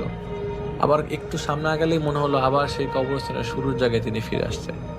এই ভয় হঠাৎ করে তার মাথার মধ্যে স্ট্রাইক করে, আর কোনো শক্তি পায় না। তিনি বাধ্য হয়ে হেঁটে রওনা দিয়ে দেয়, এখন সাইকেল ঠেলে নিলে বাসা যাবে, কিন্তু কোনোভাবেই তিনি কবরস্থানটা কষ্ট করছেন। যতই হাঁটে তিনি আবার শুরুর দিকে কবরস্থানের সামনে চলে আসে। কোনো লোক বা ডাকাতি নদীর পাশে তো কোনো ধরনের লোক বা কোনো ধরনের লোকারণ্য ওই জায়গায় বাসার বাড়ির কারো ছিল না যে উনি ডেকে সাহায্য নেবে বা কিছু একটা। তিনি আল্লাহর নাম নিয়ে দূরাদূর করে হাঁটতে লাগলেন। এরপর যেটা তিনি দেখেন সেটা তার জীবনে কোনো কিছু কোনোভাবে দেখবে তিনি এটা কোনো কল্পনা করেন। তিনি হঠাৎ করে একটা লাইট দেখে। আমি তখন বলেছিলাম বাসের কথা, সেই বাসের মতো অনেক আলোওয়ালা একটা লাইট তার মাঝখানে আসছে এবং এমন অবস্থায় তার উপর দিয়ে চলে যাবে। আর এই রাস্তায় এত বড় এত আলো জ্বালায় কোনো ধরনের গাড়ি ঘোড়া চলার মতো না। এই রাস্তা ছিল অনেক সরু। তার মনে হচ্ছে তার দিকে আলোটা ধেয়ে আসতেছে। তিনি কোনো উপায় না দেখে রাস্তার এক পাশে সরে যায়। তো তখন সেই আলোটা পাশ দিয়ে যাওয়ার সময় তাকে এমনভাবে ধাক্কা দেয়, তিনি একটা সময় কবরস্থানের পুরো কোনায় পড়ে যায়। তার নাকে প্রচণ্ডভাবে আঘাত লাগে এবং নাকের উপরের হাড়টা ভেঙে যায়। আর সাইকেলের বেলটা কিভাবে জানি তার চোখের পাশে এসে চামড়া ছিলে ফেলে। তিনি অজ্ঞান হয়ে পড়ে যায়। এরপরে যখন জ্ঞান ফিরে তখন দেখে তার কম্পিউটার সেন্টারের পাশে একটা ডাক্তারখানায় তিনি পড়ে আছেন। আর জ্ঞান ফেরার পরে তিনি চোখ খুলতে পারছিল না। হাত দিয়ে দেখে ডাক্তার ব্যান্ডেজ করে রেখেছে আর নাকে সেলাই। রক্ত থেকে তিনি আবার জ্ঞান হারায় ফেলেন। আবার যখন জ্ঞান ফিরে পায় তখন দেখে তার বাড়িতে তিনি দাদা পাশে বসে আছে, হাত বোলাচ্ছে। মাথায় হাত বোলাতে বলতে বললো, কিরে দাদু কি হলো, কি কাহিনী? তিনি দাদাকে বলে যে এই ঘটনায় গতকালকে রাতে আমি এরকম অবস্থায় এই রাস্তা দিয়ে আসছি আর আমি এগুলা দেখছি, পরে রাস্তা সাইকেল নিয়ে পড়ে যাই। তো তার দাদা তাকে সুরা দেয়, দোয়া পড়ে দেয়, পানি পড়া দেয়। তো সেদিন রাতের ঘটনা, তিনি রুমে শুয়ে আছে এবং তিনি তার ভাষায় বলেছেন যে অনেক দুঃখের সাথে বলতে হয় সেদিন রাতেই তার দাদা মারা যায়। সেদিন রাতেই তার দাদা মারা যাওয়ার পরে অনেকে দাফনের পরে অনেকে জিজ্ঞেস করছিল যেদিন দাদা মারা যায় তার আগের দিন রাতে তুই নাকি কি অ্যাক্সিডেন্ট হয়েছিল বা কিছু একটা। তখন সব শোনার পর তারা অনেকে বলে যে এরকম জায়গায় ওই পয়েন্টে অনেকেই অ্যাক্সিডেন্ট হয়েছে, অনেকেই অ্যাক্সিডেন্ট করেছে, এরকম আগে অনেক ঘটনা আছে। তো তুমি হুজুরের কাছে যাও, হুজুরের কাছে যে জিনিস কোনো একটা তাবিজ বা পানি পড়া নিয়ে আসো। পরে ওই হুজুর তাকে দোয়া পরে দেয়।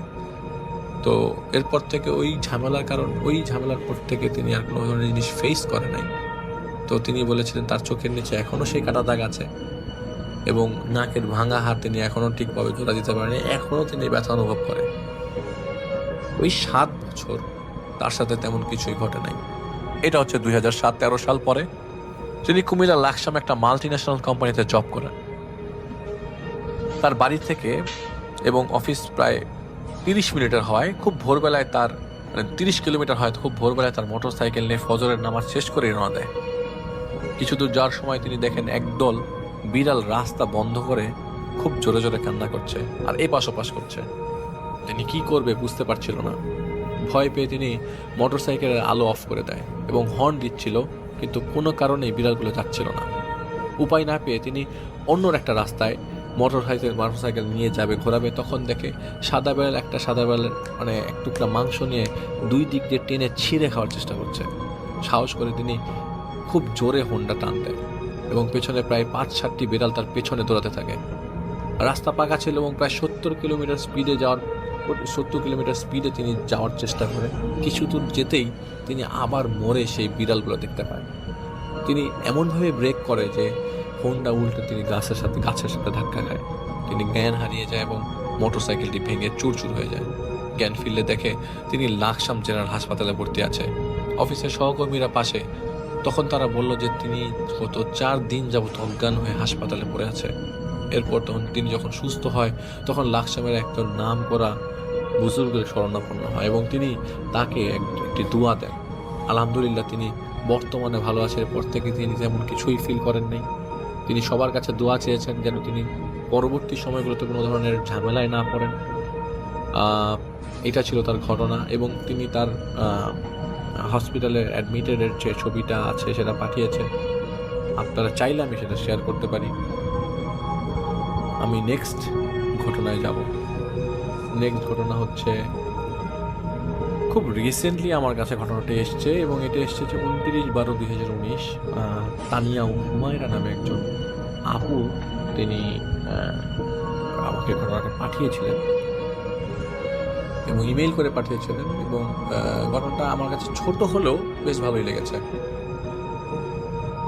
তো সেই ঘটনাটা পড়ছি। তিনি লিখেছিলেন যে তার ঘটনাটা ঘটে হচ্ছে 2017 সালে। তিনি মিরপুরে থাকে আর কি, মানে তার আগের বাসাটা মিরপুরে ছিল। তো তার বাচ্চা ছিল একটা, তার হাজবেন্ড ছিল, বাচ্চা ছিল। তো বাচ্চার বয়স তখন 2 বছর। ওই সপ্তাহে প্রায় 2 থেকে 3 দিনই রাত 2টার দিকে 2:30টার দিকে হঠাৎ ঘুম ভেঙে বাচ্চা জোর কান্না শুরু করত এবং রুমের নির্দিষ্ট একটা পয়েন্টের দিকে তাকায় থাকতো। প্রথমে তিনি বিষয়টাকে স্বাভাবিকভাবে নেয় এবং অতটা গুরুত্ব দেয় না। এরপর যখন তার ভাইয়ের বেবি বাচ্চা, মানে তার ভাই বেড়াতে আসে, ভাইয়ের বাচ্চাটাও তখন বেড়াতে আসে, তখন দেখে ঠিক একই সময়ে ওরা 2টা বাচ্চাই কান্নাকাটি করে। যেদিন ওরা দুজন স্বাভাবিকভাবে ঘুমায় সেদিন অন্য কোনো বাচ্চার শব্দ কান্না। এটা খুবই অবাক করে থাকে। পরে তিনি অন্য ফ্ল্যাটে যায় এবং কিছু ইনফরমেশন কালেক্ট করা ট্রাই করে যে আসলে এরকম বাচ্চার সাউন্ড কি তারা পায় নাকি। তিনি সবার সাথে কথা বলে জানে যে এরকম প্রায় সময় রাত 2টা থেকে 2:30টার সময় ঠিক এক্স্যাক্ট টাইমে একটা বাচ্চার শব্দ আসে, বাচ্চার কান্নার শব্দ আসে। তাই তিনি যাদেরকে জিজ্ঞেস করেন সেখানে হয়তো কোনো বাচ্চাই নেই। তারপর তিনি খুব মন খারাপ করতে থাকলেন এবং তার ভাবিও খুব মন খারাপ করে, বলে যে তাদের এখানে থাকা ঠিক হচ্ছে না। তারা ডিসিশন নেয় বাসা চেঞ্জ করবে। তো যেহেতু বারবার আসার পরে একই জিনিস, বাচ্চাটা আসলেও কান্নাকাটি করে, তিনি ডিসিশন নিয়ে ফেলেছে তারা ওইখানে থাকবে না। তো সাথে সাথে যেহেতু বাসা চেঞ্জ করা যায় না, আর ভালো একটা বাসা খোঁজা অনেক টাফ। তো সেদিনকার ঘটনা, হঠাৎ করে তার হাজব্যান্ড রাত্রে 8টার দিকে অফিসে চলে যায় এবং প্রতিদিনের মতো তার হাজব্যান্ড অফিসে রাতের বেলা কাজ করতো। তো তিনি দরজা লাগিয়ে এসে তার মেয়ের পাশে শুয়ে পড়ে আর বাচ্চারা তখন ঘুমাচ্ছিল। আর ওই সময় তিনি আর তার মেয়ে ছাড়া আর কেউ ছিল না বাসায়। তার মেয়ে রাতে অন্যান্য দিনের মতো দেরি করে ঘুমিয়েছিল বলে ওই রাতে ঘুম হয় নাই, কারণ প্রচণ্ড ঘুম ছিল। তিনিও বিছানা শোয়ার সাথে সাথে ঘুমিয়ে পড়ে। তার বাচ্চাও তখন ঘুমের মাঝে তিনি হঠাৎ অনুভব করে তার ডান হাত এবং ডান পায়ের কবজি কেউ শক্ত করে চেপে ধরে আছে। পিছন থেকে তিনি কাত হয়েছিল, তিনি ঘুম ভেঙে গেল, কিন্তু পিছনে তাকাতে পারছে না। শত চেষ্টা করেও পিছনে তাকাতে পারছে না। তার মনে হচ্ছিল তার দম বন্ধ হয়ে যাচ্ছে এবং তিনি মারা যাচ্ছে। তিনি তার মেয়ের দিকে চোখ পড়েন, মনে হলো ওর জন্য আমাকে বাঁচতে হবে। তিনি সাথে সাথে আয়াতুল কুরসি পড়া শুরু করে দেয় এবং সে ফিল করে তার গায়ে শরীর থেকে ওই হাতগুলো সরে গেছে। সাথে সাথে তিনি ঘুরে তাকায় এবং দেখে বুড়োর বড় দুটো লাল চোখ তার দিকে তাকিয়ে আছে, খুব বড় বড় চোখ, এবং কোনো শরীর দেখা গেল না। কোনো শরীর নাই, কিচ্ছু নাই, কোনো অবয়ব না, কিচ্ছু না, কোনো লাল দুটো চোখ তার দিকে তাকিয়ে আছে। তিনি বরফ শীতল হয়ে যাচ্ছিল এবং শক্ত করে মনে মনে তিনি বলতে থাকে, আমি কাউকে ভয় পাই না, আমি শুধু আল্লাহকে ভয় পাই। বলার সাথে সাথে লক্ষ্য করে চোখ দুটো দরজার কাছে চলে যাচ্ছে। তিনি দোয়া করতে থাকে এবং কন্টিনিউয়াস দোয়া করতে থাকে, যত কিছু আছে দোয়া করতে থাকে। এক সময় দেখলো চোখ দুটোকে আর দেখা যাচ্ছে না। তিনি কমন একটা বিষয় লক্ষ্য করে, তার সবার গল্পের মতো তার গল্প কয়েক সেকেন্ডের মধ্যে তিনি ঘুমিয়ে পড়েন, অথচ এত ভয়ের ঘটনা কোনোভাবেই তার ঘুম আসার কথা না। এটা ছিল তার ঘটনা। পরে তিনি বাসা চেঞ্জ করে ফেলেন। এরপর থেকে বাসা চেঞ্জ করার পর থেকে আর কোনো ধরনের প্যারানর্মাল অ্যাক্টিভিটিসও হয় না, এবং আমি তাকে এখনো জিজ্ঞেসও করিনি যে তিনি কি আদৌ কোনো চেষ্টা করেছিলেন যে এটা জানার জন্য এটা কেন হয়েছিল। তো তিনি ঘটনাটা ওখানেই শেষ করে দেন এবং বলেছেন যে যদি ভালো লাগে তাহলে আমি পরে যেন শোনাই।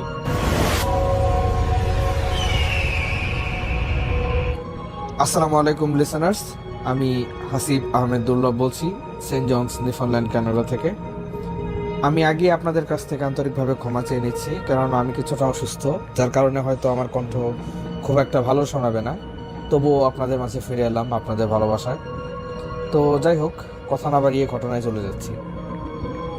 ঘটনাটা ঘটে নিউফাউন্ডল্যান্ডেরই কোনো একটি ছোট শহরে। সেই শহরের প্রায় শেষ মাথায় অবস্থিত বেশ পুরনো এবং পরিত্যক্ত প্রায় বাড়িকে কেন্দ্র করে এই ঘটনাটা ঘটে এডি নামের এক স্টুডেন্টের সাথে। সে এখানকার কলেজ অফ নর্থ আটলান্টিকের একজন স্টুডেন্ট, এবং সে কোনো একটি বিশেষ কোর্স করার জন্য এই কলেজের সেই বিশেষ শহরটির শাখায় সে গিয়েছিল। কেননা সে যে কোর্সটি করছিল আর কি, সেই কোর্সটি ওই শহর ছাড়া আর কোথাও অ্যাভেলেবল না, যার কারণে ওকে ওখানে যেতে হয়। ওর বোনও আগে থেকেই সেখানে থাকতো, এবং ও আর কি ওখানে ওর বোনের বাসায় কিছুদিন থাকার পর একটি বাসা ভাড়া নেওয়ার সিদ্ধান্ত নেয়। বেশ কিছুদিন খোঁজাখুঁজি করার পর সে আর কি বাসাটার সন্ধান পায়, এবং যেহেতু বাসাটার ভাড়া বেশ কম ছিল, তাই বলতে গেলে অনেকটা লোভে পড়েই সে বাসাটা নিজের জন্য ঠিক করে ফেলে, এবং যথারীতি সে একদিন বাসায় উঠেও যায়। প্রথম সে বাসায় সবই ঠিকঠাক ছিল, কোনো সমস্যা ছিল না। সে এখানে প্যারানর্মাল কোনো কিছু করতে পারে বা এই ধরনের কিছু হতে পারে সে কোনো ধারণাও করেনি। সে আর কি নিজের মতো প্রতিদিন ক্লাসে যেত এবং বন্ধু বান্ধবের সাথে আড্ডা দিত, বা কখনো কখনো সে তার বোনের বাসায় যেত। এভাবেই তার দিনগুলো কাটছিল এবং কোনো সমস্যা হচ্ছিল না। তবে ঘটনাটার সূত্রপাত হয় এক্স্যাক্টলি প্রায় 2 সপ্তাহের মতো সময় পরে। তো এক শুক্রবার রাতের কথা, ও বেশ রাত করে বাসায় ফেরে আর কি। তো বাসায় ফিরে ওর শাওয়ারটা শেষ করে ওর রুমে এসে মোবাইলে তার নেট ব্রাউজ শুরু করে। ওর আর কি রাত জেগে ফোন টেপাটিপি করা ওর একটা অভ্যাস, এবং সেটা আর কি প্রতি রাতেই করে। তো যাই হোক, ও আর কি ওর ফোনে নেট ব্রাউজ করছিল। তো হঠাৎ আনুমানিক রাত 2টা বা 2:30টার দিকে ও ওর মেইন দরজায় কড়া নাড়ার শব্দ শুনতে পায়। ও প্রথম কিছুটা আশ্চর্য হলে ও আর কি উঠে যায়। ও ভাবে হয়তো কেউ বিপদে পড়ে এসে সাহায্য যাচ্ছে। তো যাই হোক, ও উঠে গিয়ে মেন দরজাটা যেই খুলে দেখে যে না, বাইরে কেউই নেই, এবং সে এটা দেখে আরো বেশি আশ্চর্য হয়ে যায় যে এটা কি হলো। তাই সে ভাবে যে হয়তো কোনো ড্রাঙ্ক বা এই ধরনের কোনো লোক হয়তো এসে দরজা নক করেছিল এবং সে হয়তো হেঁটে চলে গিয়েছে। তাই সে তার রুমে ফিরে এসে আবারও নেট ব্রাউজিং এ মনোযোগ দেয়। কিন্তু তার বেশ কয়েক মিনিট পর হঠাৎ আবারও সে তার মেন দরজায় নকের একটি শব্দ শুনতে পায়, এবং এবারকার নক করার শব্দটি আগের বারের চাইতে বেশ জোরালো ছিল, এবং সে উঠে যায় আবারও। সে বেশ রাগান্বিত ছিল। সে ভাবছিল যে না, এত রাতে কে তার সাথে এরকম দুষ্টামি করছে বা প্র্যাঙ্ক করছে, বা কে এরকম করছে তার সাথে। তবুও সে আর কি উঠে যায় অনিচ্ছা সত্ত্বেও, এবং উঠে গিয়ে সে যে দরজাটা খুলে দেখে যে না, এবারও কেউ নেই। এবং কিন্তু সে বেশ বেশ রাগান্বিত হয় সে, এবং সে তার রুমে ফিরে আসে। রুমে ফিরে এসে সে ভাবে যে আরেকবার যদি সে দরজা নক করার শব্দটা শুনতে পায়, সে এবার পুলিশকে ফোন করবে। সে তার রুমে ব্যাক করে আবারও সে নেট ব্রাউজিং এ মনোযোগ দেয়। তো ওর একটি অভ্যাস ছিল অনেকটি এমন যে ও বাসায় একা থাকলেও ওর বাসার নিজের বেডরুমের যে দরজাটা আছে আর কি, সেই দরজাটা সবসময় লক করে রাখতে পছন্দ করে, এবং সে এবারও লক করে রেখেছিল নিজের বেডরুমের দরজাটি। হঠাৎ এবার সে তার বেডরুমের দরজায় বেশ ধুমধাম একটি শব্দ শুনতে পায়, ঠিক কে যেন দরজাটা ভেঙে ফেলতে চাইছে বা এরকম কিছু, এমন একটি শব্দ সে পায়। এতে সে বেশ বেশ ভয় পেয়ে যায় এবং সে প্রায় দিশেহারা হয়ে পড়ে। সে ঠিক বুঝতে পারে না যে সে কি করবে। তার রুমে একটি হকি স্টিক ছিল এবং সে একবার ভাবে যে তার দৌড়ে গিয়ে সে হকি স্টিকটি নিয়ে সে আত্মরক্ষার জন্য ব্যবহার করবে। তো সে যেই বিছানা ছেড়ে উঠতে যাবে, ঠিক তখনই দরজায় নক করার যে একটি ধুমধাম শব্দ ছিল, সেই ধুমধাম শব্দটি বন্ধ হয়ে যায় এবং হঠাৎ ধীরে ধীরে দরজার যে নবটি ছিল সে নবটি ঘুরতে শুরু করে। সে বুঝতে পারে যে ঠিক ওপাশ থেকে কে যেন তার দরজাটি খুলে ফেলছে। সেই দৃশ্য দেখে আরো বেশি ভয় পেয়ে যায় এবং নিজেকে মানসিকভাবে কিছুটা প্রস্তুত করে সে হকি স্টিকটি নেওয়ার জন্য যেই বিছানা ছেড়ে উঠতে যাবে, সে বুঝতে পারে যে তার হাত পা বা কোনো কিছুই সে আর নাড়াতে পারছে না, অর্থাৎ সে প্রায় স্লিপ প্যারালাইজড হয়ে গেছে। সে বুঝতে পারে যে তার কপাল বেয়ে ঘাম পড়ছে এবং তার হার্টবিট আগের চাইতে অনেক দ্রুত হয়ে গিয়েছে, কিন্তু তার আর কিছুই করার নেই, শুধুমাত্র দেখে যাওয়া ছাড়া। এমন সময় দরজাটা খুলে যায় এবং দরজাটা খোলার পরপরই যে দৃশ্য সে দেখে, এটা হয়তো সে কখনো দেখতে চায়নি। সে দেখে যে একটি আকৃতি, সেটা ঠিক পুরুষ না মহিলা বোঝার কোনো উপায় নেই এবং সেই আকৃতিটা অনেকটা হাওয়ায় ভেসে ভেসে তার দিকে এগিয়ে আসতে থাকে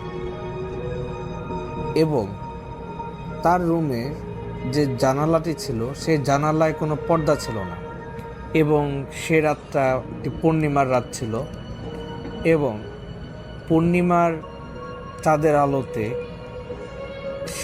সেই যে আকৃতিটি তার একদম খাটের একদম পাশে যখন চলে আসে, সে পূর্ণিমার চাঁদের আলোয় সে সেই আকৃতিটিকে দেখতে পায়। সে দেখতে পায় যে একটি কালো আকৃতি, কিন্তু তার মুখটি ছিল অনেকটি এমন যে ঠিক কঙ্কালসার একটি মুখ, অনেকটা ঠিক খুলির উপর শুকনো চামড়া পরিয়ে দিলে যে একটি মুখের আকৃতি হবে, ঠিক তেমনই একটি আকৃতি, অর্থাৎ মুখে কোনো রক্ত নেই, মুখটি যেন একদম শুকনো এবং দাঁতগুলো সব বেরিয়ে আছে। এবং সবচেয়ে ভয়ঙ্কর যে ব্যাপারটি ছিল সে আকৃতিটির ব্যাপারে, যে সে আকৃতিটির চোখ দুটি জ্বলজ্বল করছিল অন্ধকারেও। এডি সেটি বুঝতে পারছিল, কিন্তু তার করার কিছু ছিল না, শুধুমাত্র দেখে যাওয়া ছাড়া। এডি চাঁদের আলোয় বুঝতে পারে যে সেই যে সত্তাটি তার বিছানার পাশে দাঁড়িয়ে আছে, সেই সত্তাটি হাসছে, মিটিমিটি করে হাসছে এবং সে যে আরো ভয়ঙ্কর ব্যাপারটি দেখতে পায় যে সেই যে সত্তাটি, সেই সত্তাটি তার দুই কঙ্কালসার হাত তার দিকে ধীরে ধীরে এগিয়ে দিচ্ছে।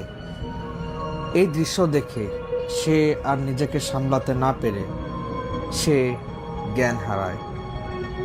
পরের দিন সকালে যখন তার জ্ঞান ফিরে দেখতে পায় সে তার নিজের রুমেই ফ্লোরে পড়ে আছে এবং সে কোনো রকমে উঠে দাঁড়ায় এবং আগের রাতের ঘটনাগুলো মনে করার চেষ্টা করে, কিন্তু আচ্ছা ছাড়া তেমন কিছু সে তখন মনে করতে পারে না এবং সে ভাবে যে আগের রাতে যা যা সে দেখেছিল হয়তো সবই ছিল দুঃস্বপ্ন এবং ধীরে ধীরে তার সব কিছু মনে পড়ে এবং এতে সে বেশ ভয় পেয়ে গেলেও সে নিজেকে ব্যস্ত রাখায় সে ঘটনাটা ধীরে ধীরে ভুলে যায়। এই ঘটনার পর থেকে তার বাসায় ছোটোখাটো প্যারানর্মাল বিভিন্ন ঘটনা লেগেই থাকে। সে মাঝে মাঝে রাতে বুঝতে পারত যে হয়তো তার বাসায় কেউ হাঁটাহাঁটি করছে অথবা জিনিসপত্র নড়াচড়া করার যে একটি শব্দ, সেই শব্দটি সে শুনতে পেত, বা কখনো কখনো সে আর কি বিছানার নিচে মনে হতো যে কেউ একজন আছে, ঠিক অনেকটা ছোটরা যে জিনিসটা ভয় পায় আর কি, তারও এরকম মনে হতো যে বিছানার নিচে হয়তো কিছু একটা আছে। বা কখনো কখনো সে বুঝতে পারতো যে তার ওয়াশরুমে পানি পড়ার শব্দ হচ্ছে, অথচ সে যখন ওয়াশরুমে যেত, ওয়াশরুমে গিয়ে দেখতো যে না, সেখানে কিছুই নেই। এবং এক রাতের কথা, সে আর কি সে রাতেও বেশ দেরি করে বাসায় ফেরে এবং বাসায় ঢোকার পরপরই তার মনে হয় যে ওয়াশরুমে কে যেন গোসল করছে এবং গুনগুন করে গান গাইছে। সে এতে বেশ ভয় পেয়ে যায় এবং ভয় নিয়ে সে কোনো রকমের ওয়াশরুমের দরজাটা খোলে। তবে ওয়াশরুমের দরজা খুলে দেখে যে না, সেখানে আর কিছু নেই। পুরো ওয়াশরুম ফাঁকা এবং ওয়াশরুমে এক ফোঁটা পানিও নেই, যে মানে এক ফোঁটা পানিও কোথাও পড়ে নেই যে কেউ গোসল করলে যে কোথাও পানি লেগে থাকবে বা একটা মানে স্টিম থাকবে ওয়াশরুমের ভেতর, না, সেখানে কোথাও কিছু নেই, একদম নর্মাল, সে যেমনটা রেখে গিয়েছিল দিনের বেলায়। অর্থাৎ এই ধরনের যে ছোটোখাটো ঘটনাগুলো ছিল আর কি, এই ধরনের ঘটনাগুলো প্রায়ই লেগে থাকতো। তবে সবচেয়ে ভয়ঙ্কর ঘটনাটি ঘটে এর বেশ কয়েক রাত পরে। তো সে রাতেও এডি তার অভ্যাস মতো রাত জেগে নেট ব্রাউজিং করছিল তার ফোনে। হঠাৎ আনুমানিক রাত 3টার দিকে ও লক্ষ্য করে যে ওর বেডরুমের যে জানালাটি আছে, সেই জানালার ওপাশে কে যেন দাঁড়িয়ে আছে এবং দাঁড়িয়ে দাঁড়িয়ে ওকে দেখছে, ঠিক ওর দিকেই তাকিয়ে আছে। ও বুঝতে পারে না যে ওটা কে। তবে ওর যখন আর কি অন্ধকারে ওর দৃষ্টি আরও কিছুটা সরে আসে, ও বুঝতে পারে সেই যে বেশ কয়েক রাত আগে সেই বিভৎস যে আকৃতিটিকে সে দেখেছিল বা বিভৎস যে সত্তাটিকে সে দেখেছিল, সেই সত্তাটি ওর জানালার ওপাশে দাঁড়িয়ে আছে। সে ভয়ে একটি চিৎকার দিতে চায়, কিন্তু ওর গলা থেকে আওয়াজ আসে না। এরপর যে দৃশ্যটি সে দেখতে পায়, সেটা দেখার পর তার হৃদস্পন্দন দ্রুত থেকে দ্রুততর হতে থাকে। সে চাঁদের আলোয় স্পষ্ট দেখতে পায় যে সেই যে সত্তাটি তার জানালার পাশে দাঁড়িয়ে আছে, সেই সত্তার ঘাড় ধীরে ধীরে লম্বা হয়ে যাচ্ছে এবং সে যে জানালাটি খুলে রেখেছিল, সেই খোলা জানালার মধ্য দিয়ে সেই সত্তাটির মাথা ধীরে ধীরে তার রুমের ভিতর ঢুকে পড়ছে। সে সত্তাটি এডির দিকেই তাকিয়েছিল, প্রায় অন্ধকারে জল জল দুটি চোখ, চাঁদের আলোয় সেই বিভৎস সেই চেহারা এবং সে সত্তাটির যে হাত দুটি, সে হাত দুটিও ধীরে ধীরে লম্বা হতে হতে এডির দিকে এগিয়ে আসছিল। এডি আর এই দৃশ্য দেখে নিজেকে সামলাতে পারছিল না, তার হৃদস্পন্দন আরও দ্রুত হচ্ছিল। এডি ভাবছিল হয়তো সে মৃত্যুবরণ করবে এবং সে যেটা বুঝতে পারে যে সেই সত্তাটির যে হাত এবং সেই সত্তাটি তাকে একটি নখের আঁচড় দেয় এবং সে নখের আঁচড় দেওয়ার সাথে সাথেই এডি জ্ঞান হারায়। এই ঘটনার পর দিন এডি, তার বোন এবং তার বোনের হাজবেন্ডের একসাথে মুভি দেখতে যাওয়ার কথা ছিল। তো সকালে যখন ওর বোন ওকে পিক আপ করতে আসে, তখন বারবার নক করার পরও দরজা না খোলায় এডির বোনের কাছে যে একটি স্পেয়ার চাবি ছিল, সেই চাবি দিয়ে সে এডির বাসায় ঢোকে এবং বাসায় ঢুকে এডিকে সে কিচেনে পড়ে থাকতে দেখে এবং পড়ে থাকতে দেখে সে সাথে সাথেই আর কি অ্যাম্বুলেন্স কল করে সে হসপিটালে নিয়ে যাওয়ার ব্যবস্থা করে। হসপিটালে নেওয়ার পর দেখা যায় যে এডির জ্বর ছিল প্রচুর এবং সেই জ্বর ছাড়ার নাম নিচ্ছিল না কোনোভাবেই। তবে ঘটনার 3 দিন পর এডির জ্বর চলে যায় এবং ওর বোন এডিকে ওর বাসায় নিয়ে যায়। তবে ওর বোনের বাসায় নিয়ে যাওয়ার পর এডি ঠিক প্রলাপ বকা শুরু করে এবং আবল দাপল বকা শুরু করে এবং এডি এই আবল তাবল বকার সময় এমন কিছু কথা বলে ফেলে যাতে ওর বোনের কিছুটা সন্দেহ হয় যে হয়তো এডি পজেসড বা এ টাইপের কিছু। এছাড়াও এডি একবার ওর বোনকে এই ধরনের যে প্যারানর্মাল বিষয়গুলো ওর বাসায় ঘটছিল এই ব্যাপারে বলেছিল, কিন্তু ওরা আর কি ওই সময় হাসাহাসি করে বিষয়টাকে উড়িয়ে দিয়েছিল দুজনেই, যার কারণে আর কি সিরিয়াসলি ঘটনাটাকে এত নেওয়া হয়নি। তো যাই হোক, এডির বোন ইনুইট উপজাতির একজন ওঝাকে ডেকে নিয়ে আসে এবং তাকে ডেকে নিয়ে এসে আর কি এক্সরসিজমের ব্যবস্থা করা হয়। তো সেই ওঝা এক্সরসিজম করার পর সেই যে এন্টিটি বা ছিল বা সেই যে সত্তাটি ছিল আর কি, সেটা আর কি এডিকে ছেড়ে চলে যায় এবং সেই যে ওঝা তিনি কিছু ইনফরমেশন পান। তো সেই ওঝা এমন কিছু ইনফরমেশন পান যে সেই বাসায় অনেক বছর আগে যারা থাকতো আর কি, তারা ব্ল্যাক ম্যাজিক প্র্যাকটিস করত এবং সেই ব্ল্যাক ম্যাজিকের ফলে যেসব এন্টিটি বা ডিমন্স বা যেসব গোস্ট বা এ ধরনের যে আর কি সত্তাগুলো আছে, তো সেই সত্তাগুলো সেখানে আর কি মানে অনেকটা আস্তানা তৈরি করেছিল বা এই ধরনের একটা বিষয়। তো যাই হোক, এই ঘটনা শোনার পর এডি সে বাসা ছেড়ে দেয়, সে বাসা ছেড়ে চলে যায় এবং সে বাসা ছেড়ে চলে যাওয়ার পর এডির সাথে আর কোনো প্যারানর্মাল কোনো ঘটনা ঘটেনি। তো যাই হোক, আজকে এই ছিল আমার স্টোরি। আসসালামু আলাইকুম প্রিয় লিসেনার্স, এতক্ষণ থেকে আপনাদেরকে অনেকগুলো ভয়ানক ঘটনা শোনানো হয়েছে। এই ঘটনাগুলোর মধ্যে থেকে কোন ঘটনাটি আপনার কাছে সব থেকে বেশি ভয়ানক বলে মনে হয়েছে, সব থেকে বেশি আপনারা ভয় পেয়েছেন, সেটি কিন্তু জানিয়ে যেতে পারেন আমাদের কমেন্ট সেকশনে। আর ঘটনাগুলো আপনাদের কাছে কেমন লাগলো সেটা কিন্তু জানাতে পারেন এবং আপনারা কোন ধরনের ঘটনা শুনতে চান, কোন বিষয়ের উপর ঘটনা শুনতে চান সেটা কিন্তু আমাদেরকে জানিয়ে যেতে পারেন। আমরা সেই বিষয়গুলোকে মাথায় রেখে আমাদের আগামী এপিসোডগুলো বানানোর চেষ্টা করবো ইনশাল্লাহ। তো প্রিয় লিসেনার্স, আজকের মতো এখানেই শেষ করছি। আবারও দেখা হচ্ছে নতুন এপিসোডে নতুন আরো অনেকগুলো ভয়ানক ঘটনা নিয়ে।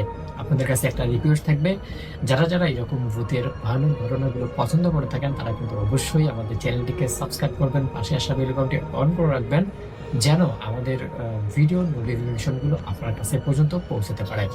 সবাই ভালো থাকবেন, সুস্থ থাকবেন, আপনাদের সবার সুস্বাস্থ্য ও মঙ্গল কামনা করে শেষ করছি।